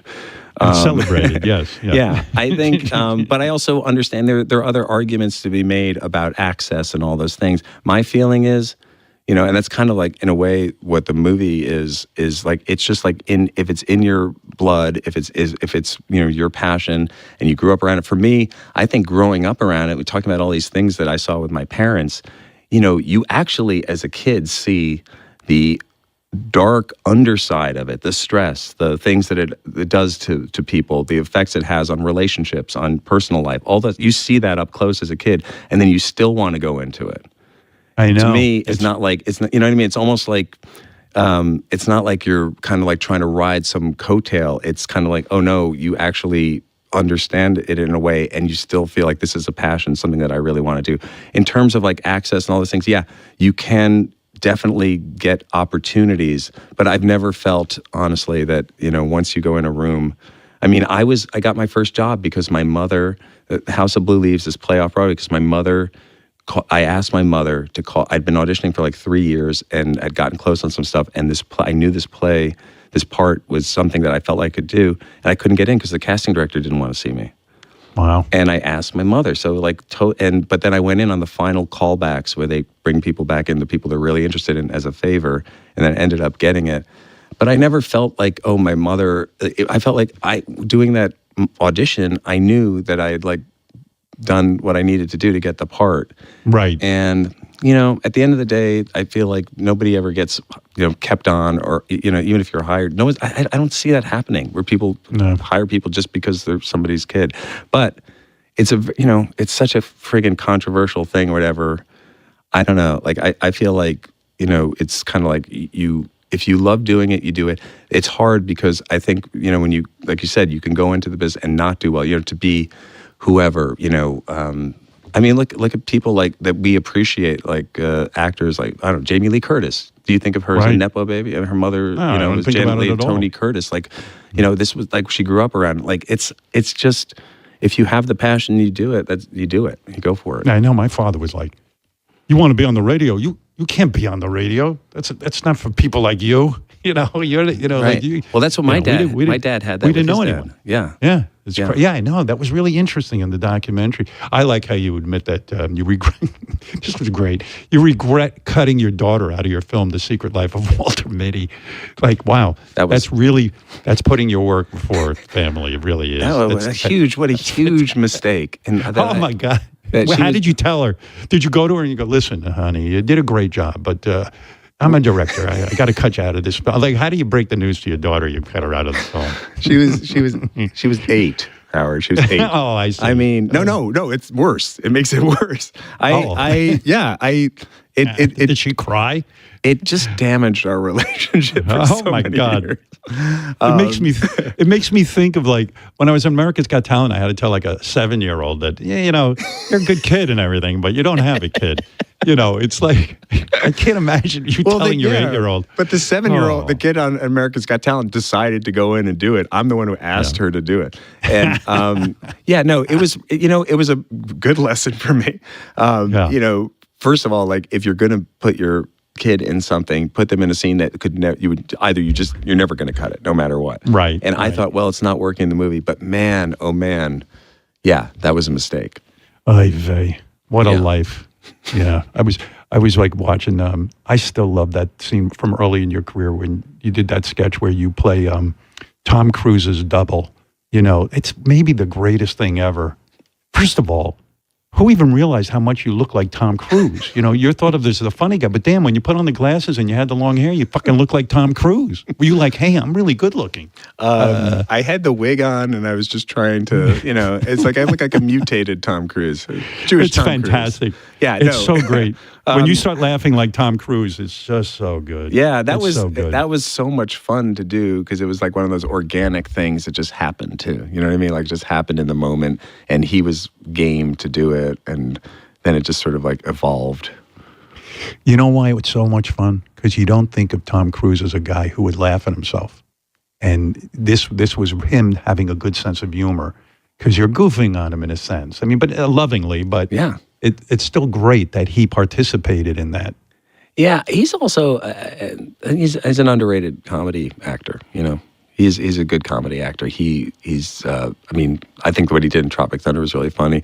He, you know, Jerry Maguire, like he could do that, and yeah, I enjoy him. I like him a lot. Are you friends with these guys still? Like when after you do something like that, do you get close? Like I mean, like in Tropic Thunder? I mean, we have like a Howard Stern kind of friendship. Oh, it's the same thing. So I'm not the only one with you. Yeah, it's like it's. I mean, you know, I talked to him recently. You know, yeah, it's like that thing where it's like we're friendly, but like we're not going on vacations together and stuff like that. You It's do like that us. though, don't you? You do that. You go on vacations with people, right? I don't. Well, just with Jimmy. Okay, with Jimmy, and but Molly. that's something. Yeah, that's something. That's Yeah. something I'm proud of, that I was able to make a friendship and maintain it. Isn't that great when you have that like that comfortability with someone that you feel like you can just go and like relax and enjoy and just, It's like when I used to watch talk shows and Newhart and Rickles would talk about they'd go on vacation together. And I was like, those two go on vacation together and their wives get along? I was fascinated by the whole thing. Yeah. And yeah, people are like, oh, you go on vacation with Jimmy. But yeah, that's cool. But with us, it's like, you know, when I saw you in Mexico, I was like, I am friends with Ben. And, you know, I know I'm friends with Ben, but we're not the kind of friends that we would be comfortable hanging out, I guess. But do you think? But I feel like, do you think it's more on me? Do you think it's on me? No, no. You it's were asking very me equal. about it, honestly. Yeah. I think you're as awkward as I am. Right. I think if we got together, we'd both be saying, how does this end? And how do we get out of the room? And, you know, it's best we don't, honestly. I'm trying You'd to think be of other. disappointed. Now I'm trying to think it's of too other, much pressure. I don't know. Like I'm trying to think of other friends that I have, like just regular friends. Do you have any friends? I have very few. I mean, I really do. I mean, I have my friend Bruce, who's a Springsteen. No, Airman. Bruce Airman. Bruce Yeah, me Airman. too. Yeah, and how do you know him? I know him through Jerry Stahl, who's my other friend, who I played in a movie like 30 years ago. He's a great writer. But like even Jerry, I don't see that often. It's like, who do I hang out with? I hang out with Christine, which I, when free time, or like my kids when they want to hang out with me, which is, when that But happens. does Christine ever say to you, you're not fun? Beth is saying that I'm not fun, and she's not complaining. She just says, you're not a fun guy. Like she wants you to do fun things with her? I mean, no, she's not complaining. She's saying, I love you, but you're not fun.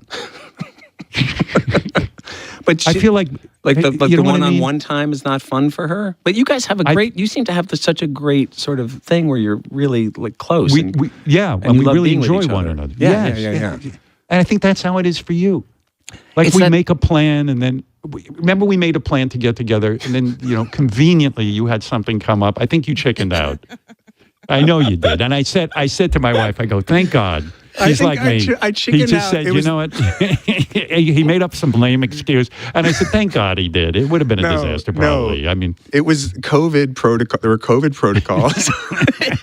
No, it wasn't. You're out of your mind. Listen, I'm not offended. I'm the same way you are. Oh my God. We're not meant to have friends. No. We're not. Yeah, it's something. Our work is our friend, right? Yes, that's Right? it. Yeah, Wow. you know what? That's what I got from the documentary. You're cursed like your father. Your father worked 900 hours a day, worked on the act. The act was everything. It was nice to have kids, but it was the act, and it was your mom and him and the act, and that's how you are. You work your ass off. I see you. But I don't even know how you're going to Ukraine and being in tennis matches. You should be working. I have to go to work right after this. I'm going straight to work. Of course you are. But there's like a safety, a security in it. Right? Yes. I mean that I actually think in a positive way, because there's workaholism and all that, which is real. But there's something, for me, I'm just really happy when I'm in process doing something, as opposed to, the awards things or whatever. It's like being in process, making it. I think you hit it on the head. When we were going to get together that weekend, and I'm sure you said the same thing, canceled plans are the greatest gift of all. And that's what you gave me and I give you. We make plans. We want to be together. We know we might be good friends. We both have the same kind of, vibe. We love to work. And then one of us will cancel those plans. And we say, thank God. That's it. That's it. And that's the gift we give each other. You deserve that gift. Believe me, I know. It seems like a good idea at the time we make plans. And then you realize it's just going to be a waste of time.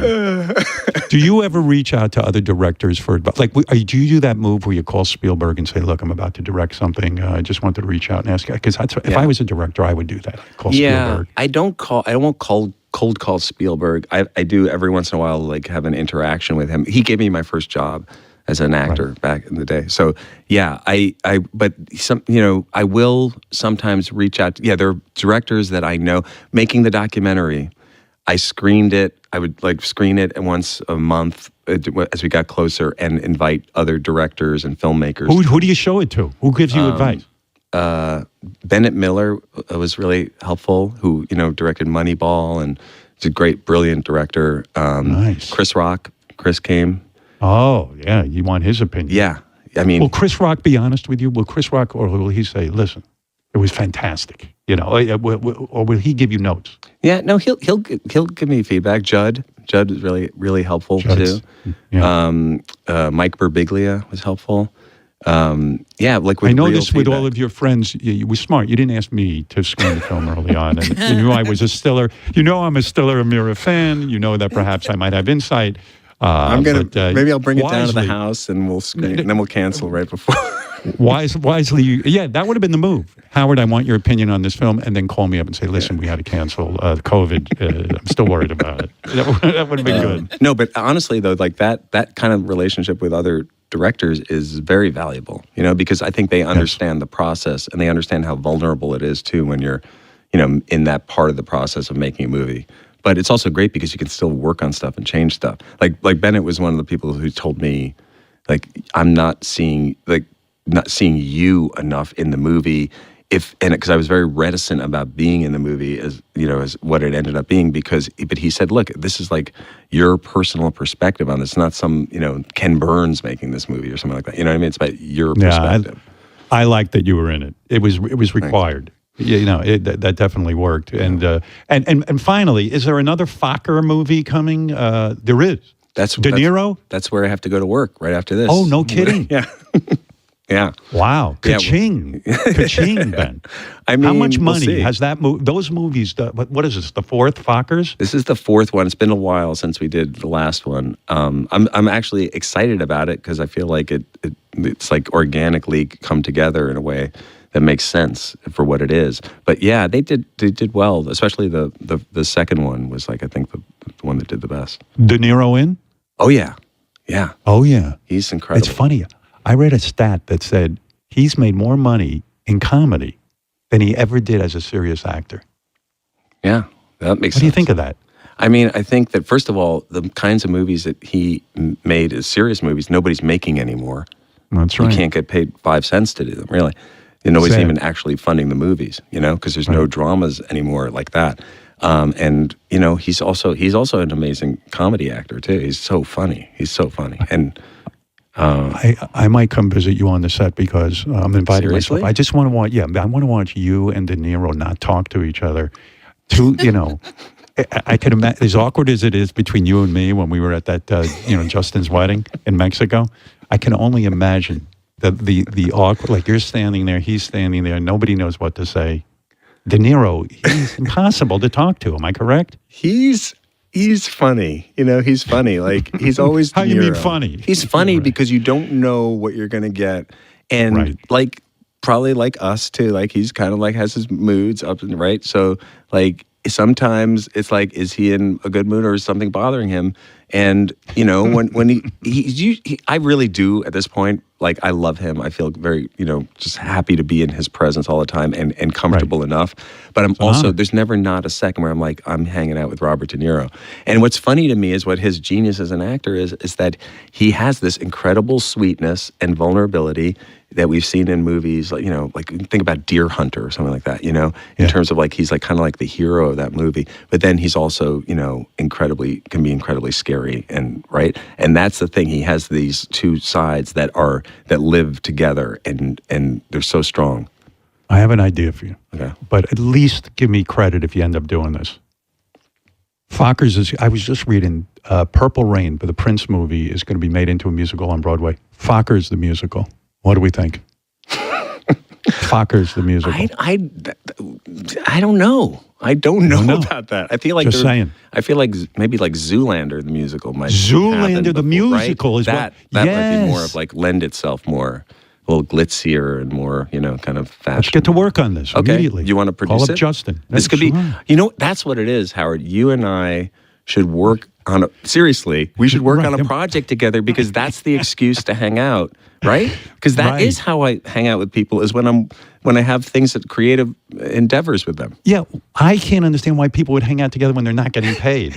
It doesn't make any sense to me either. So I totally know what you're talking about. But maybe, I wouldn't even want to go to a Knicks game with you. That would be too much pressure. We're supposed to talk during the game. I don't want to talk during the game. I want to watch the game. Yeah, there's there's timeouts and then there's the Jumbotron stress we'd go through together. You know what we could do though? If we did that, like you can tell them like, hey, like I do this sometimes I'll say like, oh, can I go on the Jumbotron with Chris, Chris Rock? Because they'll put up like our Madagascar characters and then I don't have to experience it by myself. And I try to, so you and I could say like, hey, do like Howard and Ben together and then we cover each other, right? We could make out like that couple that got caught at the Coldplay concert. Right. There you go. There's a funny bit. Now we can plan bits on the Jumbotron. Right. Oh yeah. The couple that was having the affair. Yeah. Oh yeah. Really brilliant. They're them running around and doing that. It's just amazing. In this day and age, come on. Right? I mean, even if they weren't on the Jumbotron, someone's going to see at the fucking Coldplay concert. What are you doing? Crazy. Oh, it's too much. Your parents were something else, and I'm glad you made the documentary. And thanks, man. I was thinking about it too. All the material. I was thinking about Fame. They had their moment. They were on Ed Sullivan. They were huge. All that material they wrote and everything. And then at the end of the day, if you don't have a son who made a documentary about you, who the fuck remembers? It's like kind of, and all that material they wrote. Do you think any of that could be usable today? Do you think? No, I think they're like I said, their sketches were like little stories and they were character pieces, and that's just not what people are watching. They don't have the patience for it, right? They don't have the attention span for it.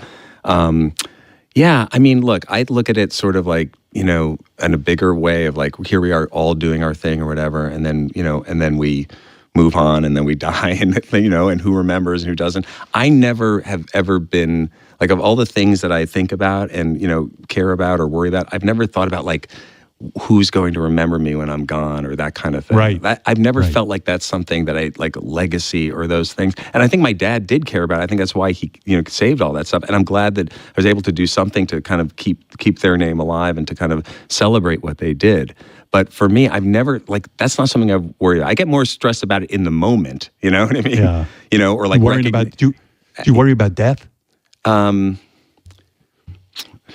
Sometimes, but I don't obsess on it. But I mean, I came on here when I had prostate cancer, 10 years ago or whatever, and that was for me the first time I ever thought about like, oh shit, this could really, not go as I planned or something. yeah. I'm not supposed to get this. Yeah, but I don't think about it a lot. I think about time, and I think about time going by quickly, and like coming up on my 60th birthday, like thinking, oh my God, like in 20 years, where am I going to be? All that, but the actual, and I am fascinated. I think everything, by the way, at the end of the day, comes down to it. you know? Yeah. Right? Comes down to the question of what happens. And that's what all, I think, art and everything is about, is like, where do we go? What is this all about? And that You think part we're of going somewhere? You think there's an afterlife? You would know. You're Ben Stiller. I feel like there's like a party, like at Justin's wedding, where the people are standing around uncomfortable. No, I think I feel I do. I don't feel like it's hard to imagine like the end of existence, because then the question I have is like, if it's like there's no consciousness or existence when you die, then what are we experiencing? How do you experience that nothingness? Do you know what I mean? Like if it's over, it's over. Then okay, then it's over. I'm not going to experience it because it's over, right? Yes. But if I'm experiencing it and it's over, then that would be crazy and horrific. That nothingness for eternity. So I don't feel like there is. But my mom was very much into the idea of quantum physics and you know, alternate realities and all that stuff.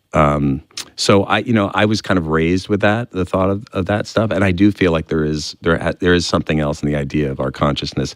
You know, when a person dies, you feel their consciousness leaves their body. You know, you really. But Ben, you've studied EST and all of these different things, and your mom was. The question I really have is: do we retain our celebrity in the afterlife? Or was this all for nothing? I mean, I don't want to just be a schlub. Will you feel like it was all a waste, Howard? Yes, of course. I've been working hard to become famous. Right. And, do you care? But do you honestly care about your celebrity? Like, honestly, do you Yes. care? Yes. Yes, Do you care about maintaining it, or like kind of like not maintaining it, but being having grown up a non-celebrity, and I know what that life was like. It's very important that I maintain being famous. That because my self-worth is my fame.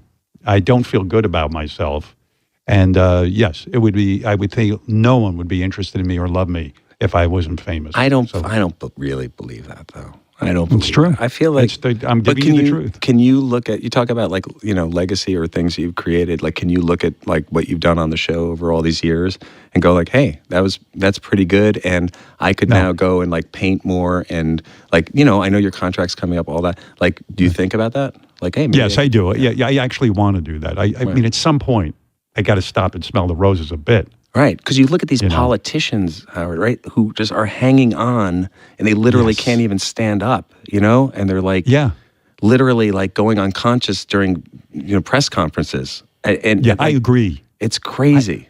You're so right. That is crazy because, you know, in all honesty, I've been going through this. Like, I'm like, well, I want to cut back. I still want to do something with the show, but I need to cut back because I think it's sort of sad to hold on and feel like, you know, like maybe I've been working my entire life. I've been doing this for 50-something years, and, you know, and it's been, you know, hard work. And it is sort of weird that these guys, I mean, hold on to this thing that, like, don't you want to go to tennis matches and go to, you know, or like, enjoy your grandchildren. Grandchildren, yeah. Exactly. But it's interesting because I feel like, you know, it's this balance we're talking about of like the work making us happy, right, and being fulfilled. But then it's like also an all or nothing thing, because you can't just say like, oh, maybe I'll go do a show this week or not, because Sirius is like, no, you're either doing this or not. You have a contract or not, and so it's up to you to figure out what makes you happy. And I was talking to Christine recently about like deciding whether or not there was something I was going to do, and she's like, you know, you're at the point where you should just do whatever you want, because like what do you know, like, come on, like at this point. Do you have a hard time saying no to things because you can't believe that they're being offered to you? I can say no to things. I mean, I can be like, wow, they're offering that to me and it's tempting, but at the end of the day, and also because I haven't been acting as much recently, like it's actually the longer I stayed away from acting, the more it was like, oh, I can say no easier because I actually enjoy more. For me, the directing, being on the other side of the camera, that's where I'm the happiest. That's where you're happy. Yeah. So I was going to ask you that. Yeah. Well, listen, you did it. You made a new documentary. You honor your parents. You come clean about your own life. You talk about the ups and downs of everything. So you did it. Yeah. And I think I am actually one of the voices in the documentary. I say You are. Am I? Is that my voice, or I thought I was being a narcissist again? No, that's you in the beginning. There's like a little montage of me being asked about my parents when I was starting out. And it was probably like one of the early. Well, I'm honored. No, I love it. It's very iconic. It's cool. I didn't realize that was me. All right, I was thinking about it, and I said, I'm being an asshole. But anyway. I feel like we have to find an excuse, a project, something to do so we can just hang out without pressure. You would be so disappointed. And you know what? We'd only be uncomfortable being together. So it's best, let's limit it to the show and a couple of phone calls and texts. That's it. Yeah. Let's not put pressure on the relationship. But there were some good, really good like talk show relationships, right? Back in the day with like Letterman. Who would he have on? You know, you'd have, like Charles Grodin would come on Letterman. Right. They'd have like a thing where they give you, but yeah. So maybe that's our kind of relationship. And maybe, I don't know, But I always feel a warmth from you. I always feel like good, you know what I mean? Like just like good vibes from you and Beth. Well, that's the problem. We do this on the radio, and we have beautiful conversation and chemistry. And I feel close to you. And I feel like, there's something there between me and Ben. And then it would be wonderful to continue that. And then I sober up like 10 minutes later, and I realize this was good. Ben doesn't need it. It's better. We're on the radio. People are listening. We're both motivated to talk. In real life, we might be like, why bother talking? No one's listening. Can I ask, before I go, yes. Do you and Robin, like what? Hi, Robin, by the way. Yes, hi. Robin and I speak privately a lot. You do? Okay. Yeah, we call each other a lot. So it's at the same time. So that's its own thing off the air. That's good. Yeah, well, I spend a lot of time thinking about Robin, so I have to check in on her and make sure she's alive. She lives alone, I have this horrible feeling. I'm the wellness check. Like 2 days will go by and go, she's laying in that apartment dead. I know it. And this is the saddest thing. She's decaying as we speak. Just get a first alert and you're going to be fine. That's brilliant. He's talked to me about that. It's those wrist things you get. But I know your other question is, do I ever speak to Fred? And of course, never, absolutely. There's no point there. Fred is more of an enigma for me. That I'm more daunted by Fred than anybody, to be honest. You and me both, pal. And I've sat in writing rooms with him, and I don't know what to expect. He chews on his pen and he stares at me, and we come up with stuff. Anyway, listen, Ben Stiller, what is he here, really? He's got a soda, believe it or not. Stiller's soda. Stiller's soda. I will try it. All right. If it's 30 calories, I'll try it. I got to tell my wife. She'll love it if it's 30 calories. See, Stiller and Mira, the great comedy team, is honored in Nothing Is Lost. You will get an Academy Award. That's your plan, right? That's actually the only reason I made the movie. Right. Do you feel that this will finally be your Academy Award? No, for documentary. I do not. Are you hoping? Are you secretly hoping? Be honest. No. Sure, of course. Why wouldn't anybody ever? But the reality is, like, this was something that I started making at the end of the day. It was like, oh no, I have to make this thing. You know what I mean? Like, I have to make it because of what it means to me. But then in the making of it, you want to make something that's good that people like, and I want everybody to like everything, right? Don't we all naturally want that? But you can't control it. And of course, at the end of the day on this thing, it's like, yeah, I want it to be a good movie that people like, but there's no question I had to make the thing because of just my personal feelings. Did you ever, at any point in the making of the documentary, feel maybe I should cut my daughter out of the documentary, and then it'll be a complete circle? Did that ever occur to you? She is in it. I saw her. She is in it. Yeah, I actually interviewed her back in like the beginning of the shoot. So she was like 18 when I interviewed her. She's 23 now. So it would have been great. You go up to her like, honey, I cut you out. I'm sorry. All right, listen, Ben Stiller's got to get to the set. Yep. He's going to be in Meet the Fockers 4. Focker-in-Law. Focker-in-Law. Yeah. Excellent. Ariana Grande's in it. Oh, Ariana Grande. Mm-hmm. Yes. Yeah. Well, listen, and then you've said it all. Now you've arrived. Ben Stiller, thank you for being here today. Congratulations on the documentary. And I loved your parents very much. They brought me a lot of joy as a kid. in a joyless home. And I want to also wish you good luck at the Knicks game. May you be on the Jumbotron and be cheered and not booed. Thanks, man. And it's great to see you. And Great seeing you. I'm going to leave it at that. I'm going to Leave it at that, and I'll see you in a couple of years. All right, man. All right? Okay. All right. Great to see you. Ben Stiller, everybody. We love him. All right. There he Bye, goes. Ben. He's got a great life. He's going on the movie set. Me, I'm going upstairs to eat a 3-day-old chicken. Stop. That was hysterical. When you two started talking about your relationship, It is a strange I was relationship. dying. Yeah. It is. We actually made plans, and when he told me, listen, we have to cancel something. Blah, blah, blah, blah. I can't even remember what I was like. He was relieved, and I was relieved. It was going to be a whole weekend together. That was so crazy. And I love Ben, and I was the one who extended the invitation. I thought, you know what? And Beth loves Christine. It'll be nice. We'll hang out, blah, blah, blah. But the reality is, oh, my God, now they're here. What do we do? And that's daunting. Like it's a horror. Yeah. You know, like, oh, my God. Oh, my God. They're actually coming, and we don't know each other that well. Howard Stern. Got kicked out of the house again, Johnny?